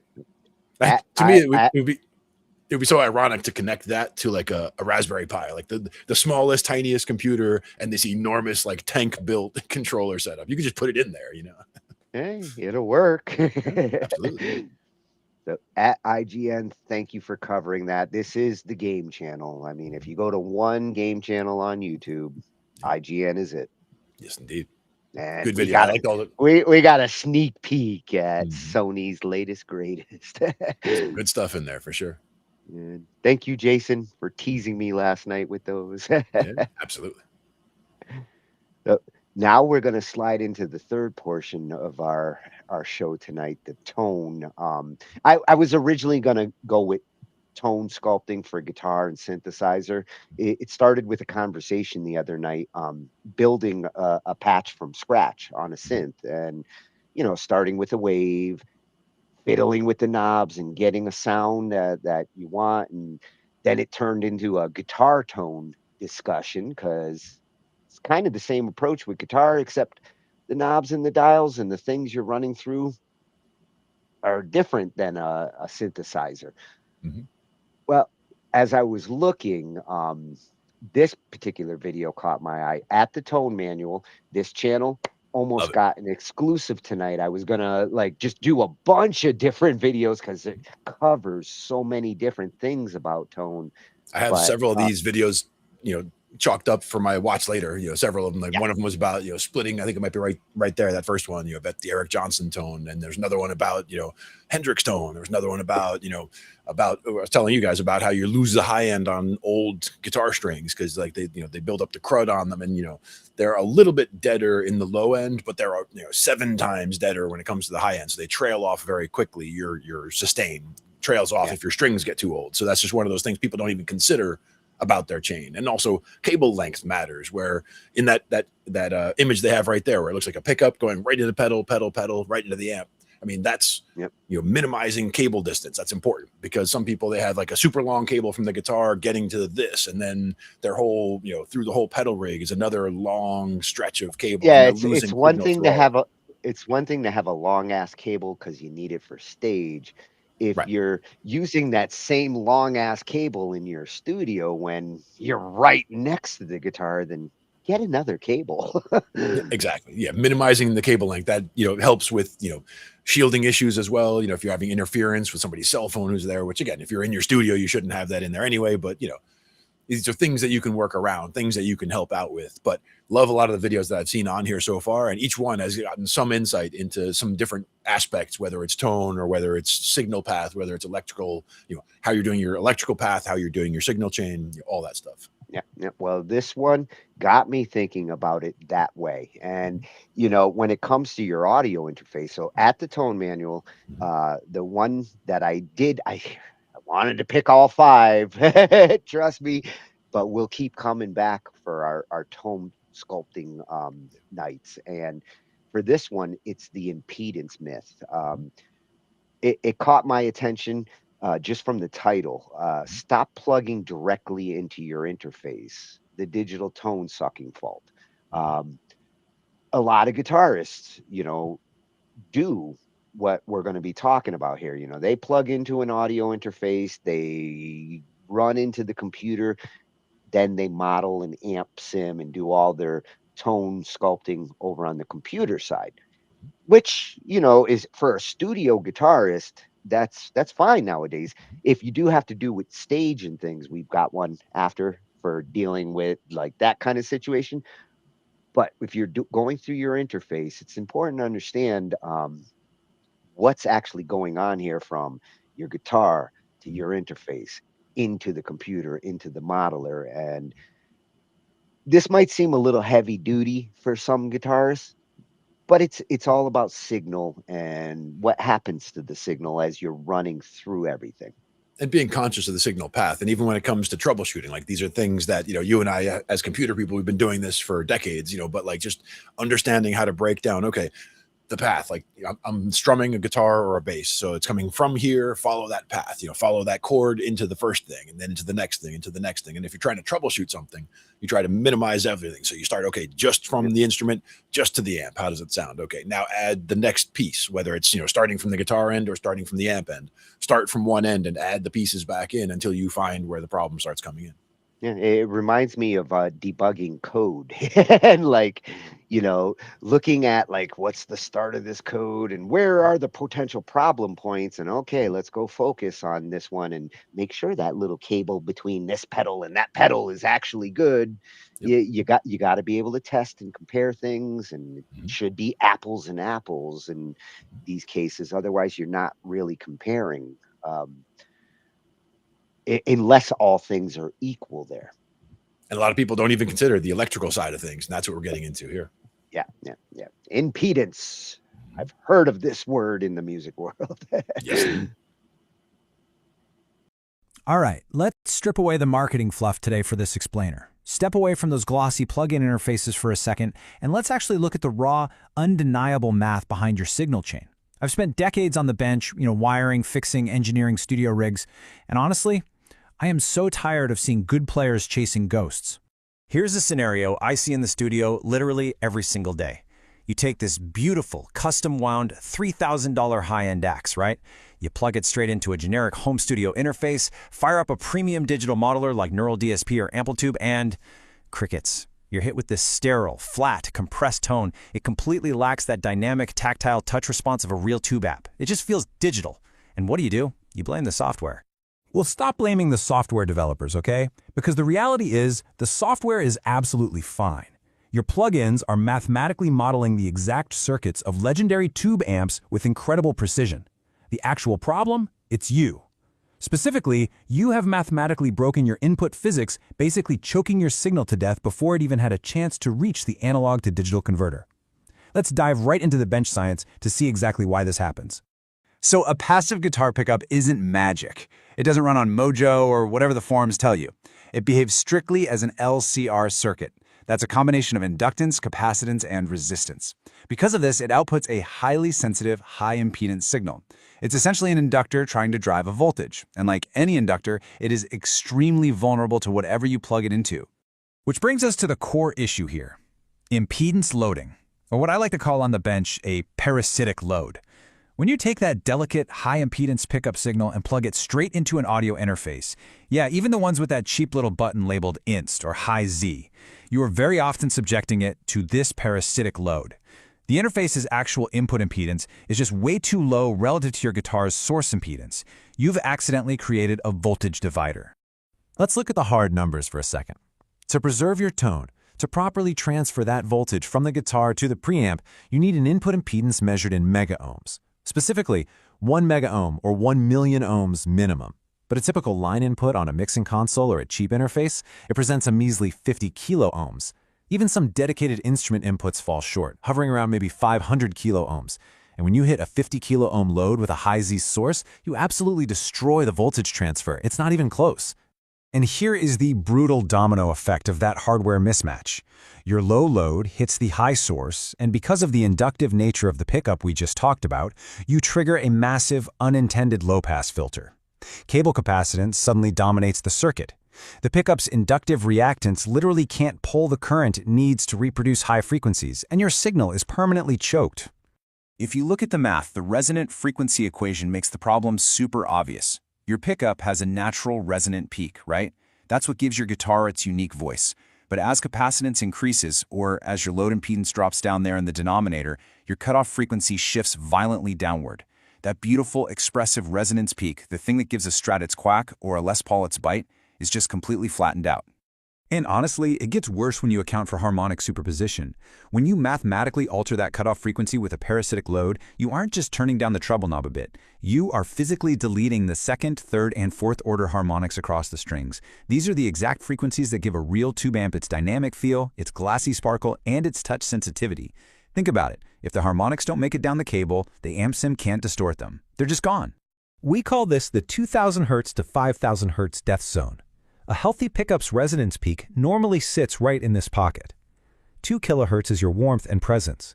3 kHz is your brilliant clarity. 4 kHz is your aggressive pick attack and bite. This entire frequency band is the critical zone for human hearing, and it's literally the absolute heart of electric guitar tone. And your inadequate interface input is tossing this entire spectrum right into the trash can. Basic electrical engineering tells us that when load impedance is too low, you experience treble loss and a severe lack of sustain. Look, this isn't subjective audiophile snake oil nonsense. This is basic math. It's a failure to follow the 10-to-1 impedance bridging rule, which states your load must be at least 10 times higher than your source to prevent signal degradation, period. You can see the difference clearly here. On one side, you have a direct-in signal that is mathematically castrated, squashed, dull, and lifeless, all because of a 50 kiloohm input. On the other side is what your signal should actually look like when it's properly bridged, wide open, full of dynamic range, with all those critical upper-order harmonics perfectly intact.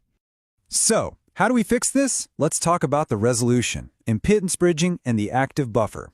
The only way to actually fix this hardware failure is through a concept called impedance bridging. By definition, this means converting that highly vulnerable, weak, high impedance signal into a robust, low impedance, balanced signal before it hits the preamp or the interface.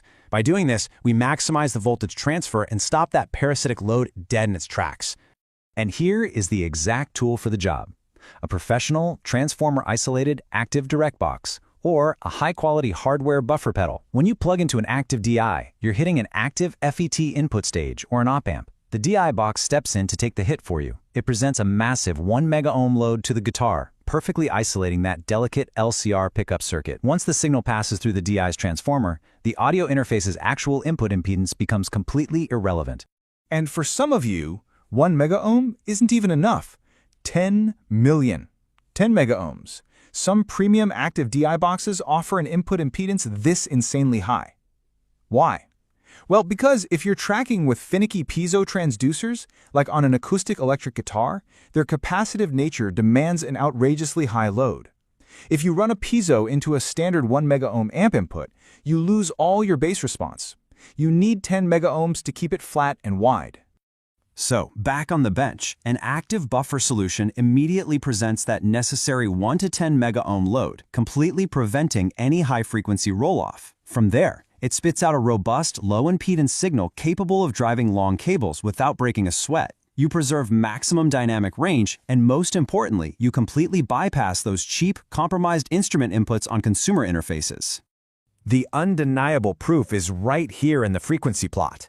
When the source is matched to an extremely high load impedance, the frequency response stays perfectly flat and wide. There is absolutely no tone-sucking filter. You get everything right down to the low-end fundamentals, all the way up through the brilliant 5 kHz harmonics. This tiny piece of circuitry instantly restores your guitar's original feel before it ever hits the digital realm. I'm going to say it one more time for the folks in the back. Stop chasing expensive software updates. Stop buying new IR packs hoping they'll magically fix a muddy DI track. Your plugins are doing exactly what they're programmed to do. They're modeling the exact circuits of legendary tube amps, but they cannot model frequencies that your hardware has already destroyed. If you feed garbage in, you're going to get modeled, simulated garbage right back out. So I leave you with this question. Are you really going to keep letting a 50 kilo ohm resistor ruin your records? Fix your hardware physics first. Get a proper active DI. Bridge your impedances correctly. And finally, hear your guitar the way it was actually engineered to sound. If you're ready to stop guessing and start mastering the actual physics of your gear, hit subscribe to the Tone Manual. We'll see you on the bench next time.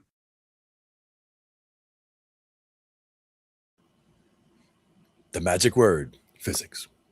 Oh. Oh. I'm meditating till my guitar tone sounds better. 10 million. Oh. And preach this word at the Tone Manual. This is like super. If you're a guitarist out there and you've gotten confused about like where your tone is actually being created versus how you run it into like the idea that like you can just buy plug-in upgrades and it's going to somehow fix this problem. Doesn't. And those DI boxes, that one he's talking about there, I've talked to a couple of guitarists who have mentioned that and swear by them. I never totally understood like why till I got a good explanation there. Yeah.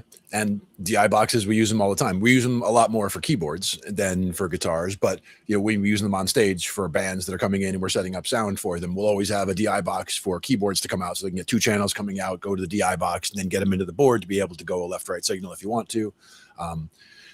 I have the Sans amp. We've talked about that before, the DI box that I have for the bass, where I can plug my bass into this box and I can actually use it to, I can power it directly from the board. Like the board, you can send phantom power from the board and, power the box from there. So I don't have to add another wall wart. I don't have to add another source of power. I can take it straight from the board. So that's good. Or I can just do battery right in it. That's another good way to do it. But it keeps it isolated in that way. And, you can boost certain range. You can essentially model different sounds just by modifying the EQ that's on it. It's got a lot of options just on the DI box itself, so you can completely change your sound. You can have a sound that's more prog rock sound, or you can have a sound that's more reggae sound, or you can have a sound that's just a flat bass sound. You can have all these different options just by dialing it in on the box itself. So there's a lot of good choices there. But the biggest one is being able to get rid of a hum, or getting rid of bringing the entire signal across. It's important. Yeah, and speaking of bass, hey Scott, at Bass Face, what's happening? and he agrees with you on the Sans Amp. Oh yeah, it's a good one.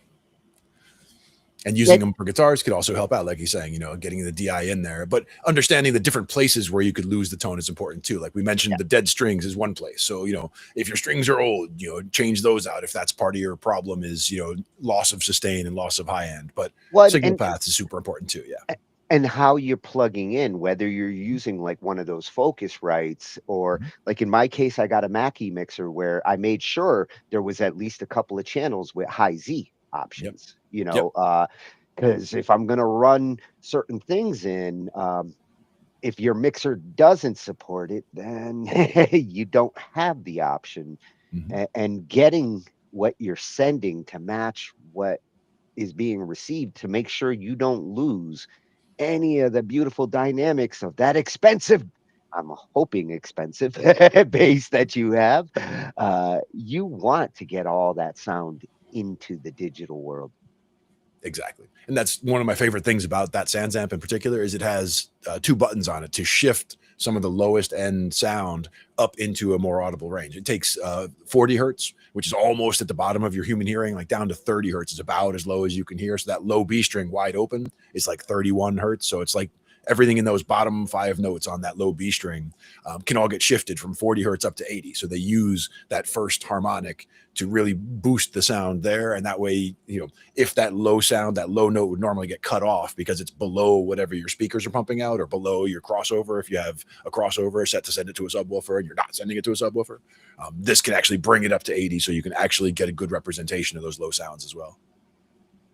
There's another switch to do, I think 500 to 1,000 as well. You've tried some of those DIs, huh? Love it. And it's good just to have. I mean, we even used the that Sans Amp DI as an emergency bass rig, because somebody showed up to a gig and they plugged in their bass rig and it was just dead on arrival, and you couldn't fix it. And instead of plugging him in direct to the PA or whatever, we just took we had a main speaker in my trunk that I had just with me. So we took one of the mains, one of our old mains out, and we took that Sans Amp DI box, plugged the guy bass right to the DI box right into that speaker, and we were able to just manually dial in how loud to make it. That was his monitor now for bass, and we were able to just take that tone straight from the Sans Amp box if we wanted to. So that was a good way to be able to get around a problem that would have just been, you don't have a bass player today. Well, and if you are gigging like he is, you might run into one mixing board situation here, a totally different PA situation there, and having the options is better than being forced into a choice. Yeah. And even last night I went and, I had a surprise thing turn up where I was going to go play out, and, I needed to bring something. So I just brought the 210 speaker and the Hartkey head, and I still have the Sans Amp in the car, so that if I get to the place and there's not enough room for a bass stack, I could just grab the Sans Amp and be done with it. But, since there's room, I can bring the bass and, an actual head and an actual set of speakers and be able to dial in as much as I need to. Oh, you're so prepared. It was fun. And if it was a bigger place, if it was, outside in a park or whatever, I would bring the 115. So I would also have, that big extra low end that we can push. But there's no sense bringing that to a smaller place, Well, you're lucky in the sense that not only are you a musician, but you're also work with a sound engineer. And like some of this stuff you might have for one purpose and some of it you have for the other purpose. But it's nice that you got it all. Yeah, and lighting too, and that's why a lot of times the power stuff that I have, a lot of that is stuff that I have for the light bars. So I have the power runs and all that kind of stuff. We have good extension cables. Like you see some people, they run old Christmas light cables to like run all their stuff, and it's just like, what are you doing? That's how you start fires. That's exactly how you start fires. That's why you don't do that. Yeah. You get a smoke machine, and I'm hiring you because you got it all. Yeah. We have one of our light guys has the fog machines. They even have one of the bands actually has the the safe, I don't remember what they call it, safe sparkers basically, but like they pyrotechnics. It's like a full on spark show, like a spark shower that's remote controlled. And it's so safe that the bass player for that band like usually puts the head of his bass into the spark shower as it's coming out. So he's like, got the sparks like actually hitting his bass. So he's like, no, it's totally safe. Like, whoosh, whoosh. And Scott's got the right idea. Be nice to the sound guy. That's how you get a good sound. Exactly. Glenn will hook you up if you buy him a Yingling. That's right. Yep. Yingling delicious. Yep. One of our slogans was even, one of the parties that we used to go to all the time, that we were the sound guys for this party for many years. And they had specific rules for the party. And one of the rules, rule number 7, was get the sound guys wasted, because well, not wasted before the show, but after the show, thank them. Well, it's about showing the appreciation, because they're there working while you're there having fun, doing your thing. And as sound guys, for us, it's most fun if you guys are, feeling like, we take we get the technology problems away so that you're able to just enjoy doing the music, because we've been there. Like, we've been on stage doing the music ourselves. We know what we would want from the sound guys, and we try to provide that. So I like a sound guy who knows the experience and isn't just like getting a paycheck and doesn't actually know shit about what he's doing. Yeah. I mean, there are sound guys who, work at a venue and they treat it more like a security guard gig, where they basically, they're sitting at the sound console to make sure nobody comes over to steal it. But they're not actively mixing anything. Like, people walked in, they made sure the sound came out of stuff, and then they sat back and waited for you guys to shut off so they could turn it off and go home. But that's not a sound guy. That's just somebody who's guarding the equipment, essentially. My roadie could do that. Right, exactly. And there's nothing wrong with starting there, or if somebody who's in the band and that's all the time they have is to get everybody's signal and then get back on stage and go, do your thing, that's great. But if you're getting paid to be the sound guy, you should be mixing the whole time. You're listening the whole time. I look around, like, while I'm mixing, I'll just look at the guitar player, and I'm looking at the hands, and I can see the notes he's playing, and I can make sure I can hear those notes specifically. I can home in my mind on what he's playing, and I can hear it. Based on the rhythm of what he's the one going chugga chugga chugga, and the other guy's going like, I can watch the hands and see which one's doing what, and make sure I'm hearing it appropriately. And whether then it comes down to the crafting, at that point, making the guitar sound more like a guitar, going into the EQ settings, whether they need a little reverb, whatever. There's all kinds of things you can do to mix to improve the sound at the front of house without interfering with what they're hearing in their monitor mixes. Because in a lot of these situations, if you have 6 people on stage, each one has their own monitor in front of them with their own mix, so that they can hear that vocal, this vocal, and a little bit of that, but I don't want any drums or any bass, so that they can have their own mix to get the best performance out of what they're doing. And while they're playing their leads on the guitar, we can sit there and ride it up a little bit on the volume so they can hear it a little bit louder, and there's a little more interaction between their guitar and the monitor, and it feels like they turned around and faced into the amp a little bit, but not to a degree that you're overly affecting what they're doing. But a lot of times you just see them like, whoa, like, it livens up what they're doing, and they interact. Exactly. It should perk them up, not like get them all like, well, I can't hear what I need. You want to enhance their performance. Right. Again, and getting out of their way, as far as like, you don't want to, make it something like magical where we're making all these drastic changes all the time, throwing them out of their normal, whatever process. But we want their normal process to be, enhanced by what we're doing. And I'm an expert at chukka chukka if you need one. Chukka chukka is always good. Yeah. At the Tone Manual, we will be back because we're going to have some more tone nights. That's right. I'd like to get into tone sculpting across all the instruments. Like, and there are such good ones. Has a tone, and guitar is one of the guitar and bass are one of the trickiest ones and the most common.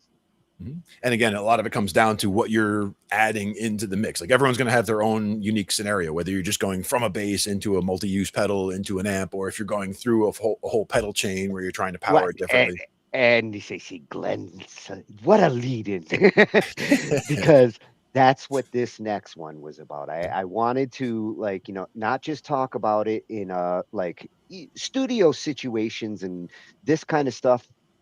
It does apply to both stage and studio, the impedance, but a lot of times you don't have as much control over your options on stage that you do in the studio.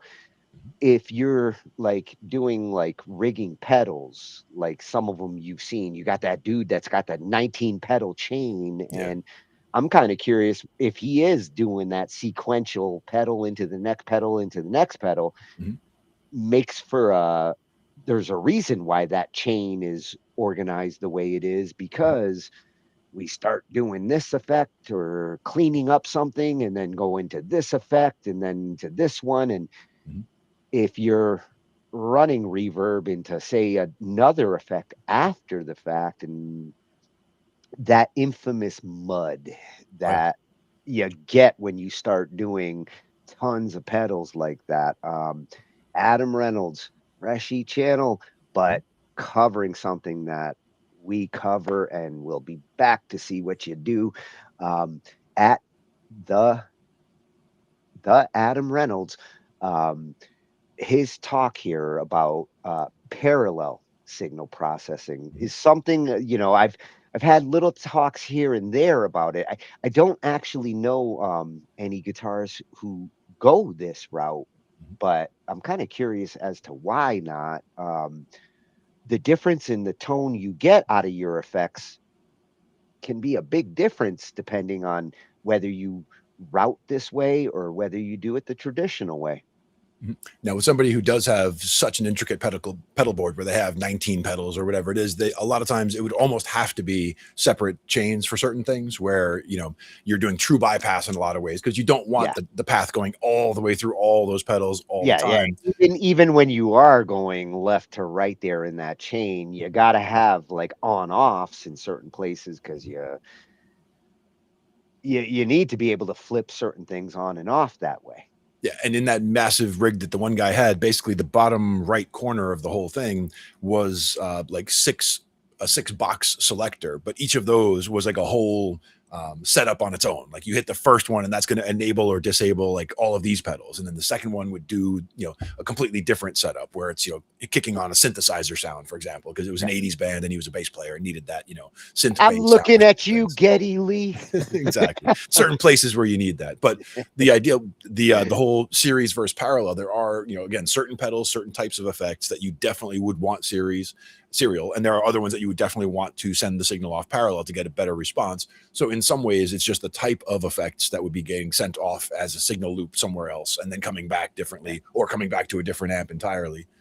But again, it depends on what you're trying to accomplish. And to me, the best is to try to simplify everything as much as possible. Like I know people who come from the school where they use almost no pedals at all. Like he has one tube screamer he'll break out once in a while, but every other sound that he needs for every kind of song we do, spanning decades, is all just the guitar, the fingers, and the amplifier, and he can get it all done. So and like to Scott's mentality here, like he keeps his signals like his sense of humor pretty damn dry. Exactly. It's much easier to manage a signal that way.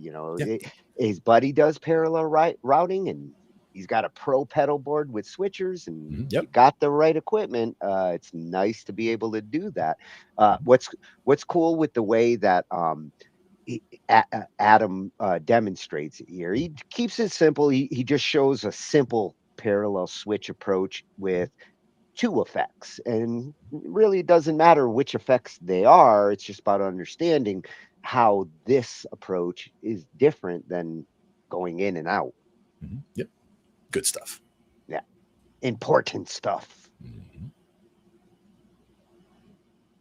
So if you're having a hard time stacking your effects in a way that you can get a good sound, or you're just getting bored with all of the pedals that you currently have, I've got something today that'll solve some of those problems for you and make you look at the effects you have in a whole new light. So running your effects in parallel will allow you to get sounds you could never possibly get running your guitar pedals in series. If you're running your guitar pedals in series and you're running your overdrive into your delay, well then your delay is going to have distorted delays. But if you use something like an LS2 to split your signal and then run those two pedals in parallel, they don't affect each other. So you can do things like run a distortion pedal and a delay, and you don't have to worry about the distortion pedal overwhelming that delay. It's a really great thing to do. So today we're going to look at 3 different ways to use just a Boss LS2. And then if you stick around to the end, I've got a fun little hack that you can do with an LS2 that you might not think of on your own. So let's get into it. First up,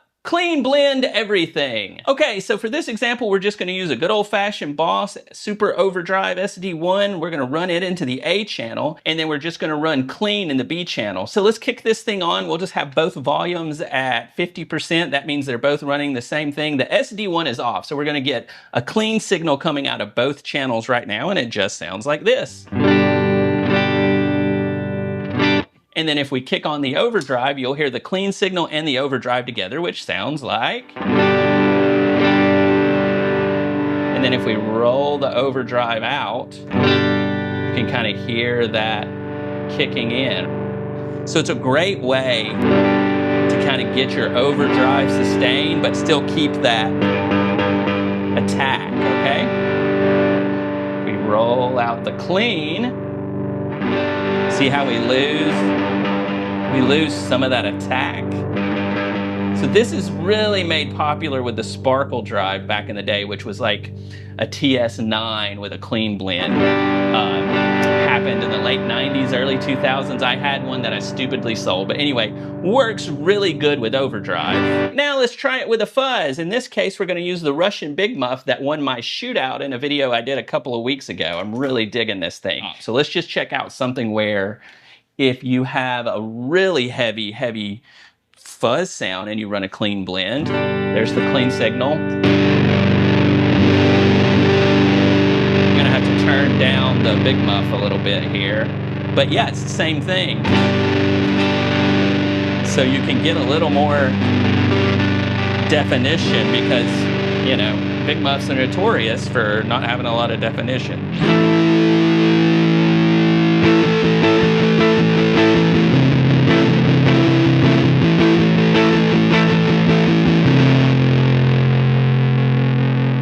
Turn off all the clean, it sounds like.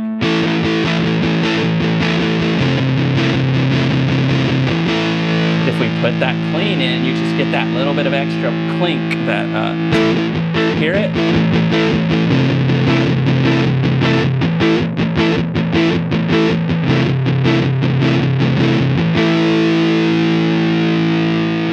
I'm having so much fun with these overdrives. Let's do this. Let's put the Boss SD1 in the B channel and see what happens when you have the Big Muff and the overdrive together and blend those. I think it'll turn out really cool. So let's change those out. Second, click all that in. Where did my other one go? There it is. So we got the Big Muff in the A channel, the Super Overdrive in the B channel. Let's see what that sounds like. Let's take one out.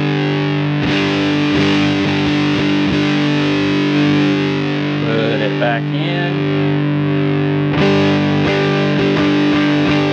Yeah, there we go. If we take out the A.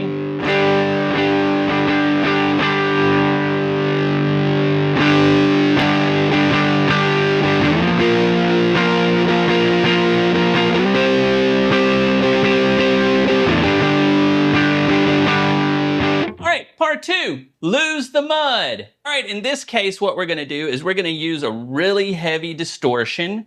And if we're gonna use a heavy distortion, it's gotta be a rat, am I right? And we're gonna run that in parallel with an analog delay. And so in my experience, when you run these two effects in series, you just end up with a giant wall of mud. And so what we're gonna do is we're gonna run our A signal through the rat to get our distorted sound, but then we're gonna run a B signal through the DM2. That way we keep the clean repeats and it doesn't get just all mushy and just nasty sounding. All right, let's try with a little bit of slap back.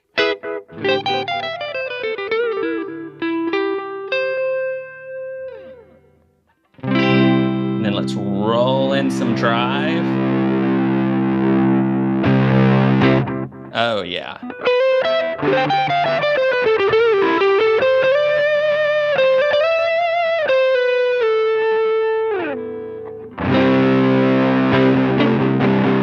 Yeah, you kind of get this.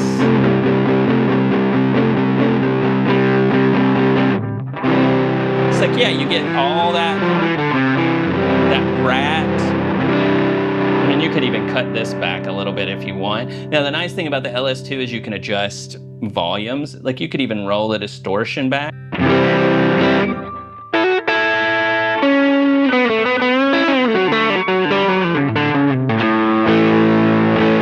Yeah, Yeah, so it's a great way to still get definition and some drive and sustain without just muddying up your repeats. Last up, ambient playground. So this is where things can start to really get fun and you can really come up with some great clean tones. So in this case, we got the Flint on one side, on the A side, we got the DD3 on the B side, and let's just start with the Flint on the 80 setting. Got the mix up, got a little bit of color here for the reverb sound. Right? Great, nice tails on it, all that good stuff. Actually, let's get a little more on there. Okay, so what ends up happening a lot of times, right, is you'll have those tails, and then when you try to run like a delay, those would run into the reverb and it would just become a mess. But since we're running these in parallel, you can do things like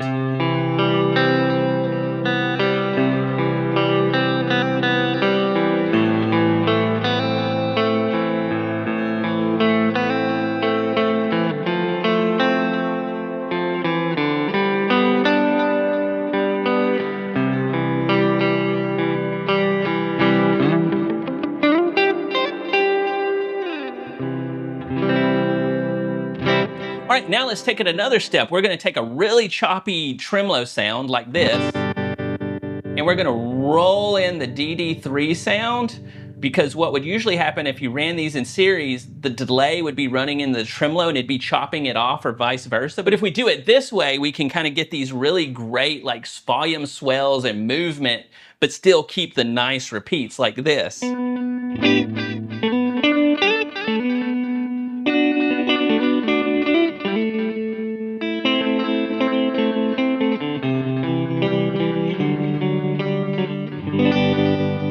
So see, you kind of get that choppiness, swelling under it, and movement, but you still get the repeats. It's a really cool idea. Secret hack! All right, so here's that little secret hack that I promised you at the beginning of the video, and that is you can use your LS2 like a two-stage volume booster. Let's set it to, it goes from A to B to bypass, and let's pretend I want to boost, you know, the A channel some. So I would turn my channel up there, and maybe I want to cut with my B channel, and then I would get this sort of thing. So if I'm bypassed, I've got my, but then if I hit it once, got my volume boost, but then I could hit it again, and then maybe I get a volume reduction. So give that a try if you want. So for this demo, I used a Boss LS2 because I'm a Boss fanboy and I love Boss, but there are tons of line selector options out there. I'll put a few affiliate links below with some more choices to use, and find something you like. Okay, well, I hope that gave you some ideas and some inspiration to go out and try using some of the pedals you have in parallel. It's a really great way to clean up your tone, and then also just breathe new life into the pedals you have. I tell you what, comment below. Tell me how you're gonna run some pedals in parallel, or what are your favorite combos that you're already doing. Thanks a lot, y'all. Don't forget, like and subscribe. The buttons are below, and as my man Lil Wayne always says, be good or be good at it. All right, later. I'm good and Glenn is good at it. So we we make a hell of a team. There you go. Perfect. Now the SansAmp, one of the things we were talking about before, the SansAmp pack actually has a bypass also in it. So if you go your bass into the SansAmp and then you're taking the regular signal out, there is also a secondary out already. So there's already a secondary, you know, it's not a volume mixer the way the LS is there with, you know, having the separate blends, but in the same way, you're sending out two separate signals. So you can set to two totally separate signal chains just from something like that SansAmp. And again, it gives you extra flexibility, extra sound option and routing. Different combinations. I mean, there are all kinds of different options. Like he was saying, if you use in a certain series, they come out one way. If you use it in the reversed series, they come out a different way. And if you use them in parallel, you get a completely different way.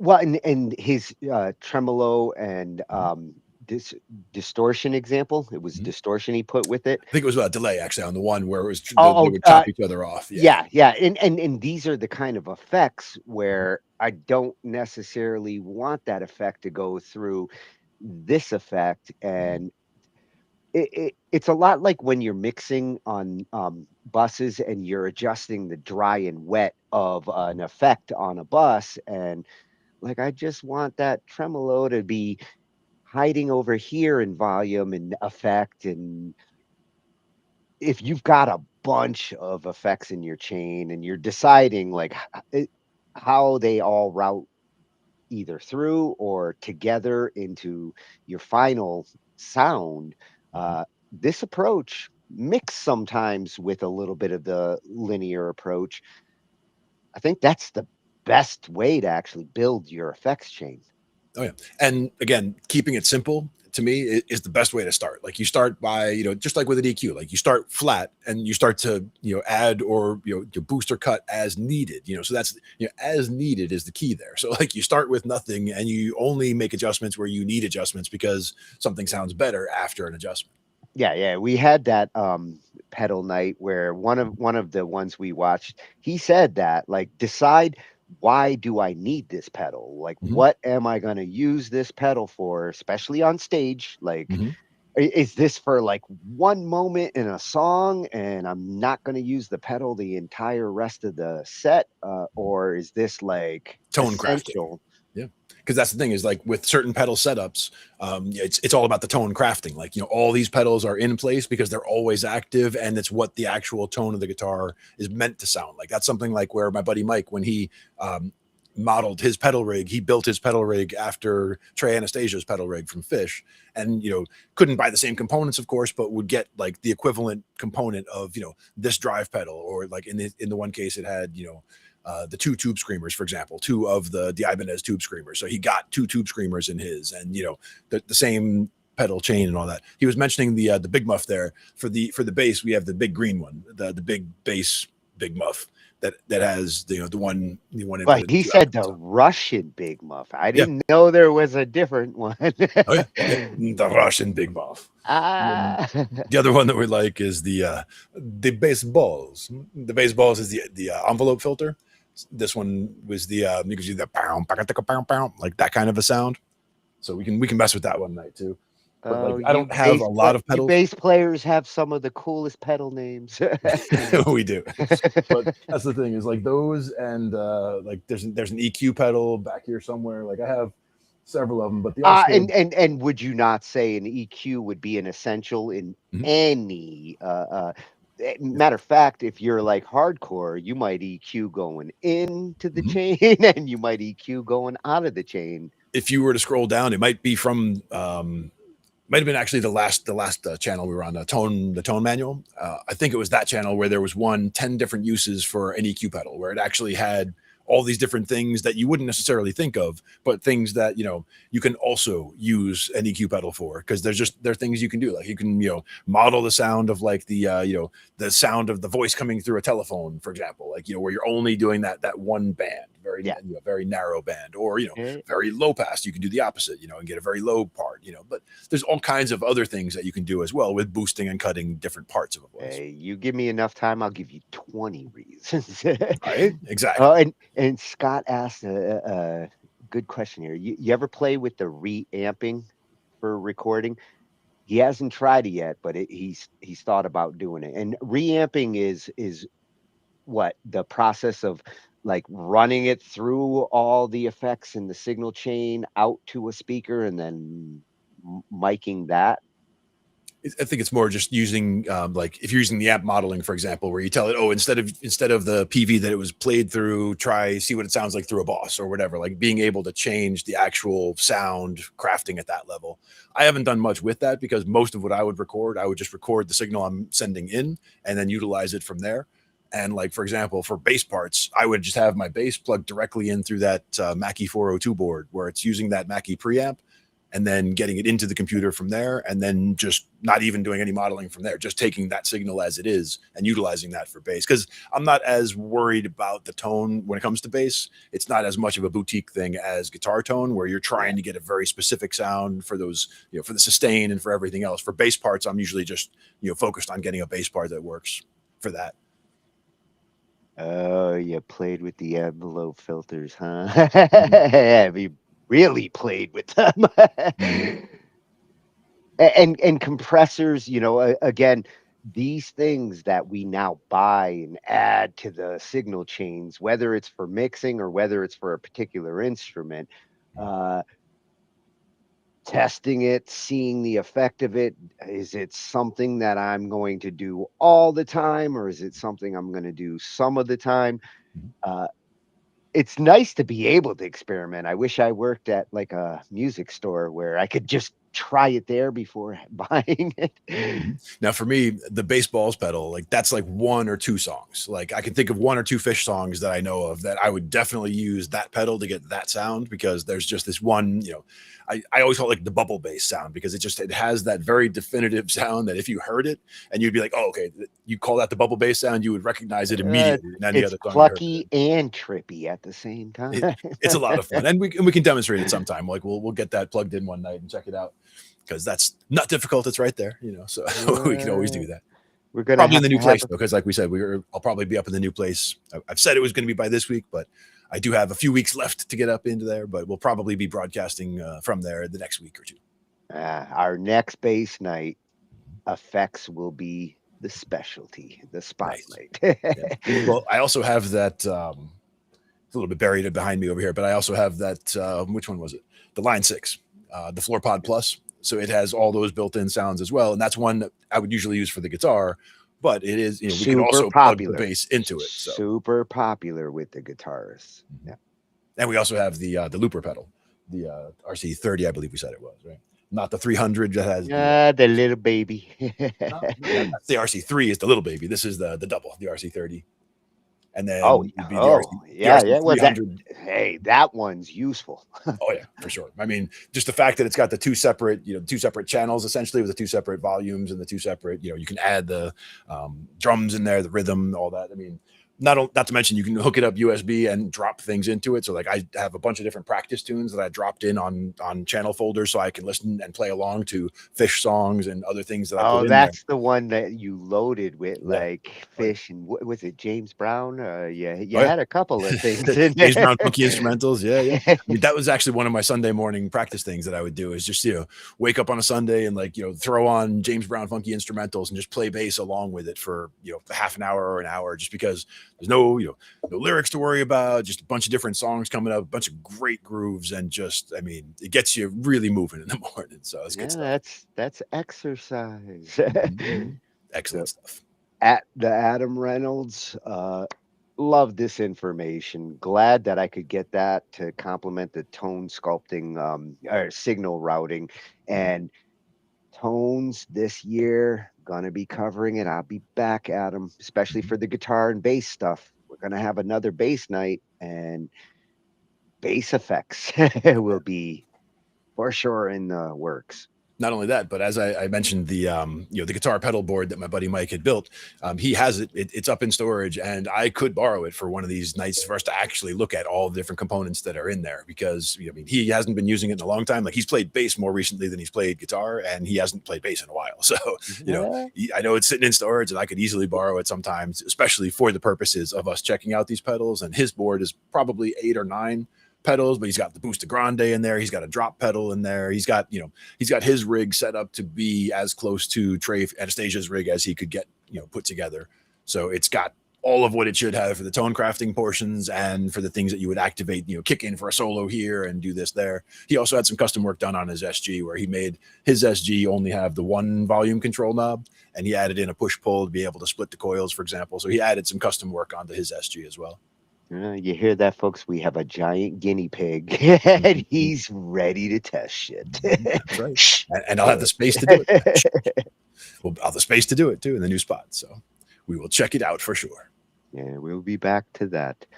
And for our last one, another cool gadget that I'm hoping the price on this is not ridiculous, because I would see this as an essential for like sound engineers in the future. If it does what it does, and it does it reliably, it's a really cool idea. It's we're getting this one Freshie channel at bigclive.com. And man, I'm seeing all sorts of gadgets here. Damn. I'm gonna go through every one of these. I want to know what they do. I see camera technology, I see audio technology, and that, me, I am both. I've been a photographer, I've been a sound engineer, and this particular device kind of makes me curious from both sides here. Exactly. It's a Crysound acoustic camera, and they reached out to him, said, "Hey, you want to test this out? Give us your feedback." Lucky. Clive, I want to be able to play with toys like this too. Tell me your secret. For But me, like I would love to see the combination, like taking all the different types of camera technology gadgets all combined into one, like night vision, low light vision, acoustic, thermal, like, get all the different wavelengths, be able to see Wi-Fi, be able to see, X-ray interference, whatever, like, be able to see all the stuff, all the bands. I will get to work on a camera night, because damn, I hadn't even thought of that, but man, I got a couple of rabbit holes there. But for this one, we're going to see if it can actually visualize sound and give useful data that if you're measuring out. I see this as like a studio building tool. If I was building studios for people and I needed to determine how to soundproof this room or whether what we did is actually doing something, a sensor like this, a camera like this would be awesome. Yeah.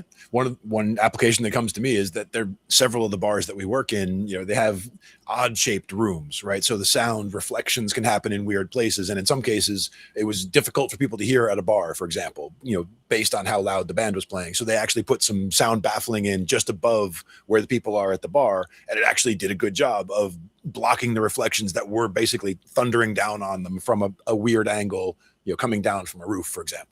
And this is one of those things where, this is the type of technology that could probably have helped them with figuring out exactly what angle to put those, the baffling material. Oh yeah. Typically the sound engineer is just kind of going off of Murphy's law, and okay, I got a speaker here and it's hitting this, and if I do this, we go off of like intuition based on what we know about how sound bounces around. Yeah. But awesome to have something that's like, wow, did that actually do anything? And in some cases, it has to do with the exact dimensions of the room, because if the room was, a smidge, a fraction of an inch longer to that wall or shorter to that wall, you wouldn't get as much of a buildup. But it's just because it's exactly that one distance that one note resonates, and you just get that woo, starts building up on you all of a sudden out of nowhere. Something like that can happen in certain places. Yeah. This reminds me of that night we were looking at sound reinforcement. We looked at software mixed with camera and microphones, software that was determining a lot of this stuff and showing like 3D visually what's going on in the acoustics of the room. But this is like point and click, and I like the idea. Another aspect of this, or another way to investigate the same kinds of issues as this, is a microphone that we have in order to tone out a room for the PA that we're putting in for sound guys. So we can go in there before we set anything up, put this microphone in the room in different places, and have the system listen to itself essentially and determine what it needs to do for the room before we get into that. But we usually just do everything, manually anyway, because it's a lot more accurate when we do it that way. Like we're hearing the actual frequencies that are a problem instead of investigating, and fixing for problems that are not going to be an issue for this band, for example. But there are technologies out there that are, rather than visualizing it this way, there's something where the system can actually listen to itself and decide and make certain changes based on what it's hearing in the room. Yeah. I'm curious how like this camera technology, when you do mix like mics, if it can take multiple mics as inputs to visually do what it's doing along with mics that are laid out in the room, you could build a really cool sound analytics system with the right hardware. My guess is this has the mic built in. My guess is this has the mics built in the front, but that's the question. Like I know, like for example, the Zoom H6 recorder I had the two built-in mics in the front, but it also had connections where you can send external mics in. I'd like to be able to do like a shotgun, hook it up to it, and point it specifically at things. Exactly. And I think that's what, the camera part is, partially for, so we can actually see like what's going on over there. And the reason we can tell what's going on over there is because it's listening to that spot over there. Could even be laser. That's the other question, is that you do see laser microphones sometimes too, right? Damn it, if there's going to be layers, there better be sharks. We made a rule about laser that. beams. We did. We made a rule. All right. Hopefully it's not super expensive, because it's super interesting and I would love to get my hands on it. A company called Crysound got in touch and asked if I'd like one of their acoustic imaging cameras. Now, this is a camera that sees sound. It has a camera in the middle, but it has an array of microphones around the outside, and using quite advanced digital signal processing, it then can help visualize audio. Now, the best way to demonstrate this is to take it out to the garage and show you looking for some audio sources. But to do that, I'm going to actually, this can take pictures, but it doesn't seem to take video in this particular unit. But this is what they call a demonstrator version. So I shall make a little jig up that lets me put the phone in front of the camera, and then we can actually try it out. So let's do that now. Okay, let's give this a test. So at the moment you can see my voice literally bouncing off that door, and there's also the ambient rumble from outside. And the gain shoots right up to the point it can detect ambient noise if it's just in a quiet environment. However, what's interesting is it detected something really unexpected. See how it just locked onto that? Even from a considerable distance it locks onto that. And it's actually an ion generator. Well, it's an ionic ozone generator, and it's hearing the sound of the corona discharge in the needles. And see how it's hovering around the two at the left? That's absolutely right. They're the two ones that are glowing. The other one is not glowing at the moment. That's weird. Another test could be to point at this ultrasonic atomizer. And it's finding that the source of the noise is right at the top where the piezoelectric disc is. Very interesting. I've been running around the house with this, just looking at everything, and in a really quiet environment, it can even hear the switch mode power supply inside the electricity meter. That's quite intriguing. Okay, back to the bench. You've seen that demo in the garage. It's worth mentioning things. I had it in auto mode there, but if you select manual mode, you can select the frequency range that this unit will actually monitor. I think it's easier just to leave it in auto mode, but for some applications it might be better to actually lock it. And see how it was seeing the corona discharge noise of the emitter needle. That's particularly interesting because one of its main applications is in corona discharge finding in electrical distribution networks. One of its other touted uses is detecting gas leaks or compressed air leaks because it can home in that sort of high frequency noise. Other applications I could think of for this could be possibly finding leaks in refrigeration condensers and evaporators, and rogue sounds on film locations, finding rogue noise in the lighting rig, because that sometimes happens when fans fail in specific lights and you don't necessarily want to power down a section of the rig. But it's very interesting, an intriguing device. Now, I would open this and show you what's inside, but Mike's Electric Stuff opened his and it didn't end well. The screen broke on it. But having said that, once he'd opened it, he was able to actually just go over it in great detail, and Mike's better qualified in that area to show you what's inside these. But this may well appear in future videos now. But at this point in time, Crysound were doing a Kickstarter, although it's an established product that they've almost finished developing. I would guess that the final bit will be the software, and this is a sort of earlier unit. But their Kickstarter looks like it's ended and it was successful, but it's an ongoing thing, because if you were to get the Fluke version of this, it would cost in the region of £20,000. But if you buy this one, it's somewhat less. It's about 5% of the cost of that, which makes it much more available to smaller factories and places that want to use it to actually diagnose equipment issues that are generating detectable noise or not detectable noise, as the case may be, because this is very good at hearing ultrasonic noise. But it's fascinating. It's a very interesting device. Much like thermal imaging cameras, though, you have to understand the behavior of sound in the same way you have to understand the emissivity of heat in the thermal imaging cameras. So you have to understand that lower frequencies are more ambient and the higher frequencies are more directional, and also how sound reflections can occur. But it's very good, a very interesting development, making something so specialist affordable to the point that for some enthusiasts it may actually become viable, and definitely for industrial applications. But that's it. I shall leave some links and more information in the description down below. Oh, Clive, I'm going down below. See on those descriptions because I will be following. So it's a Kickstarter that they're getting together, and 20,000 pounds. I guess that's like 10 Glens. Pretty much. It sounds heavy. Yeah, it does. I know it's money, but Yeah, exactly. But at the same time, as he was saying, 5% of what a fluke of a similar design would cost. Like we both used flukes for network, network packet sniffing and network the stuff that we're doing over there. But having one for this kind of a thing, or you would assume they would have that kind of a device as well.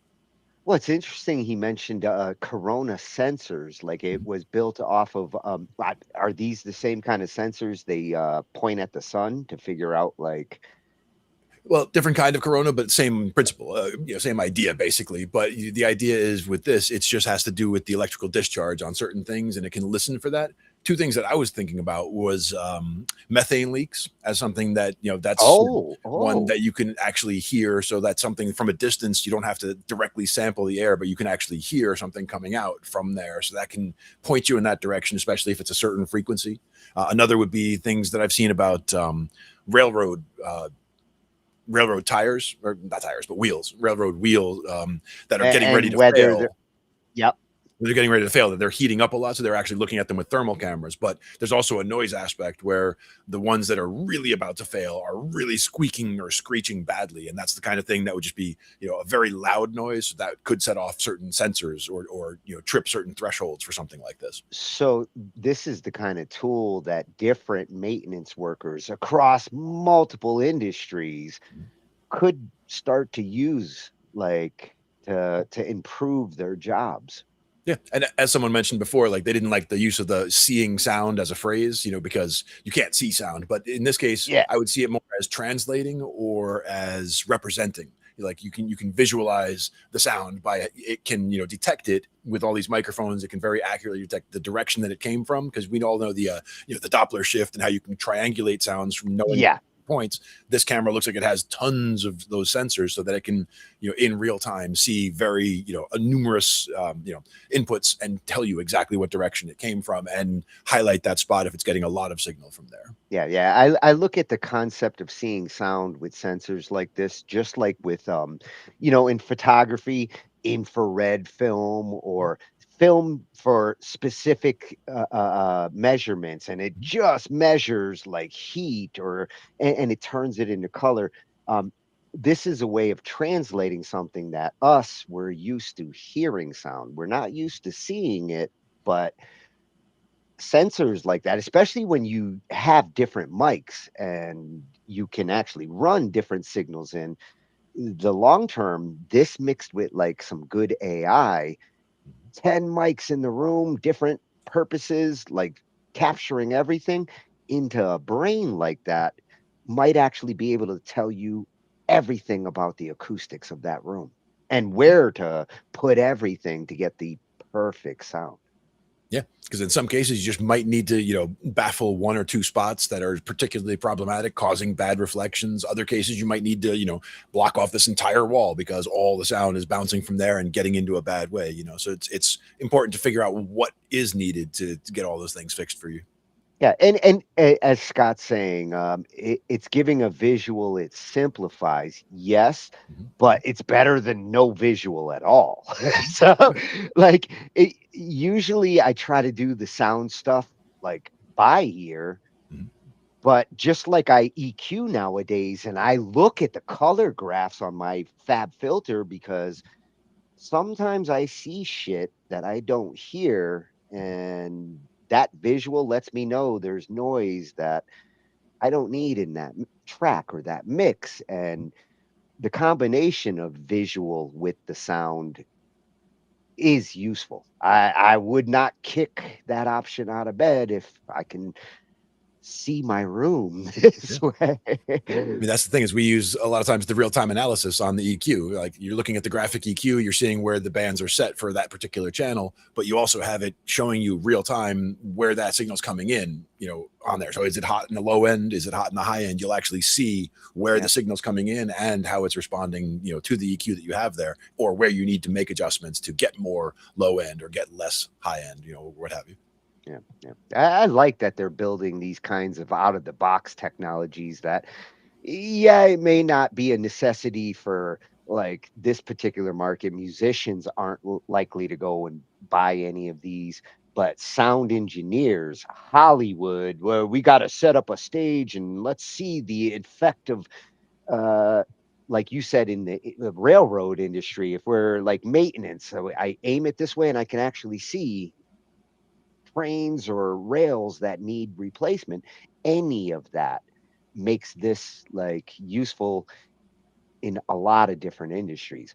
I Don't don't forget know if about it's science. 20,000 pounds worth, but hey, Don't forget about science. it'll get cheaper. There are some experiments where, for example, if you're doing, astronomy, you need, darkness, utter darkness, where if you're doing certain types of sound science, acoustic science, you need silence, right? So like you might have to go, if you're preparing an area for an experiment, you might have to be able to see where any kind of sound might be leaking in. And it could be things like, distant earthquakes are the only things that are getting any kind of, sound into this room, but they're coming in from that corner. So like you can figure out how to get that corner. If you had one of these floating on a satellite around the planet aimed at a part of the planet and it's picking up rumblings from the ground, this is a new form of seismology if you think about it. Yeah, it can give you strong signals from there. Yeah, for sure.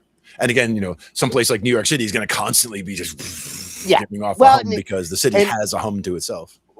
Once the camera knows the noise and it isolates that out of the picture, it might still be able to pick up a fault shift if it happens. Exactly. And by triangulating, by hearing from different, points, you can actually triangulate where it's coming from, and from multiple places, you can see multiple, you can get a better picture of where it's all coming in from in 3 dimensions. Yeah. Very cool Freshie channel at bigclive.com. I like gadgets like this, especially like unique ones where we're getting different measurements. And this is where science starts to like actually grow, because now we're not just measuring one thing, we're measuring 10 things. And if I can get 20 pounds of Glen in there, then we might actually solve something with that. Exactly. Good stuff. At bigclive.com. I would be back to look at these gadgets. Camera side, been a photographer for a long time, and any unusual camera I definitely am interested in.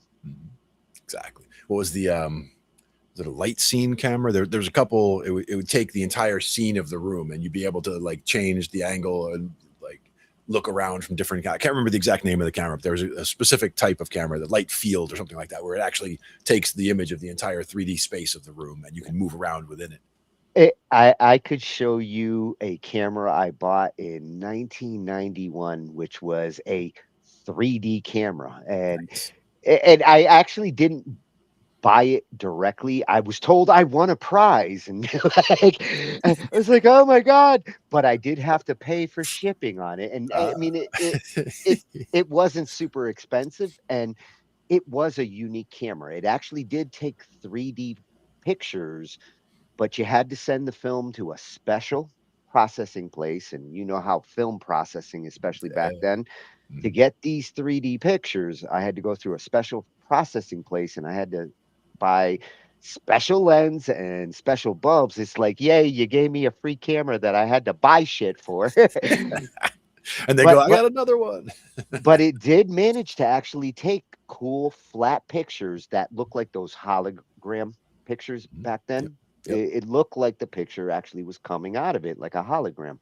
Nice. And I was gonna say special paper too for the prints, I'm sure, right? Yeah, So- I never used it for anything cool, but I was like, wow, I'm probably like the only person in the world with one of these. Yeah, that's right. But then they get the digital 3D camera, right? That's coming soon.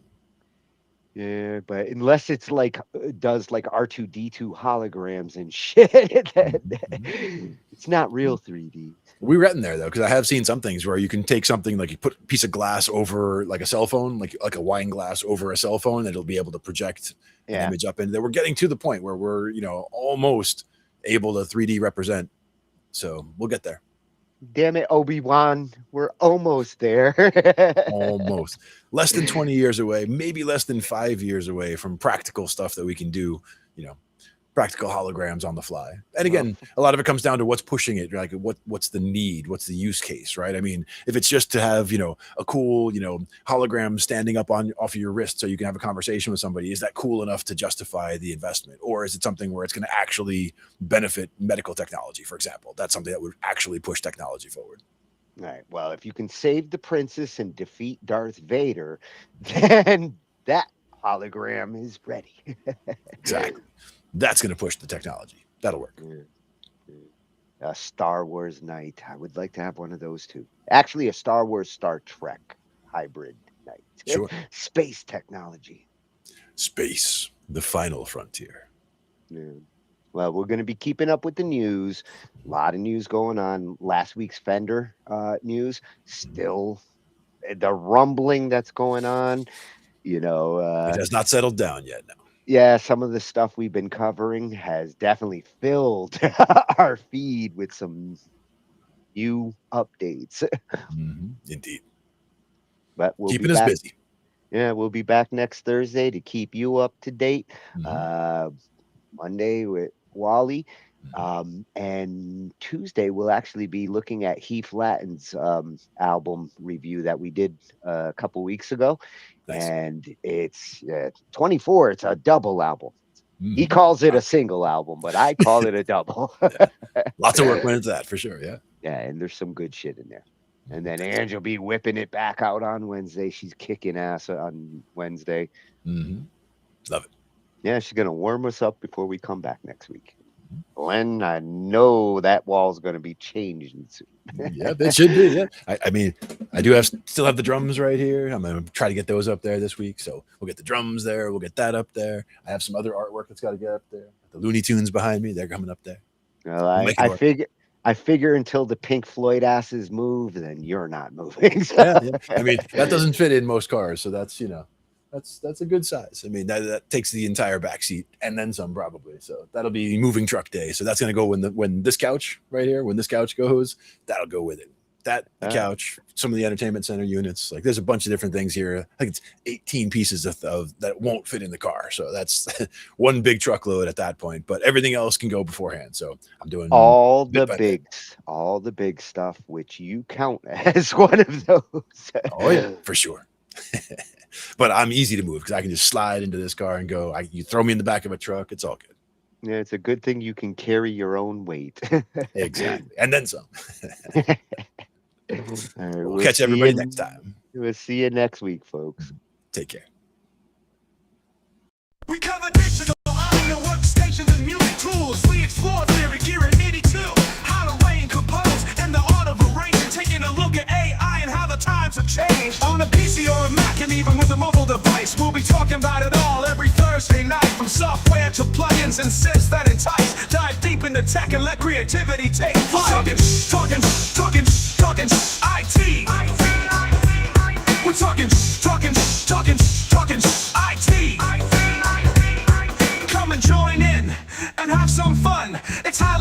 educational with a lot to learn. From bedroom producers to seasoned pros, we're breaking it down so knowledge grows.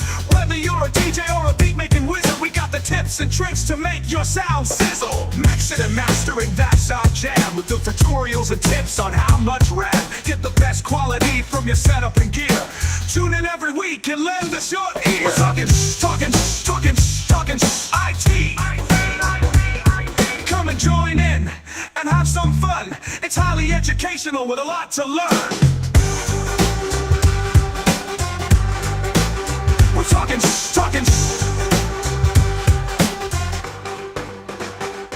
We're talking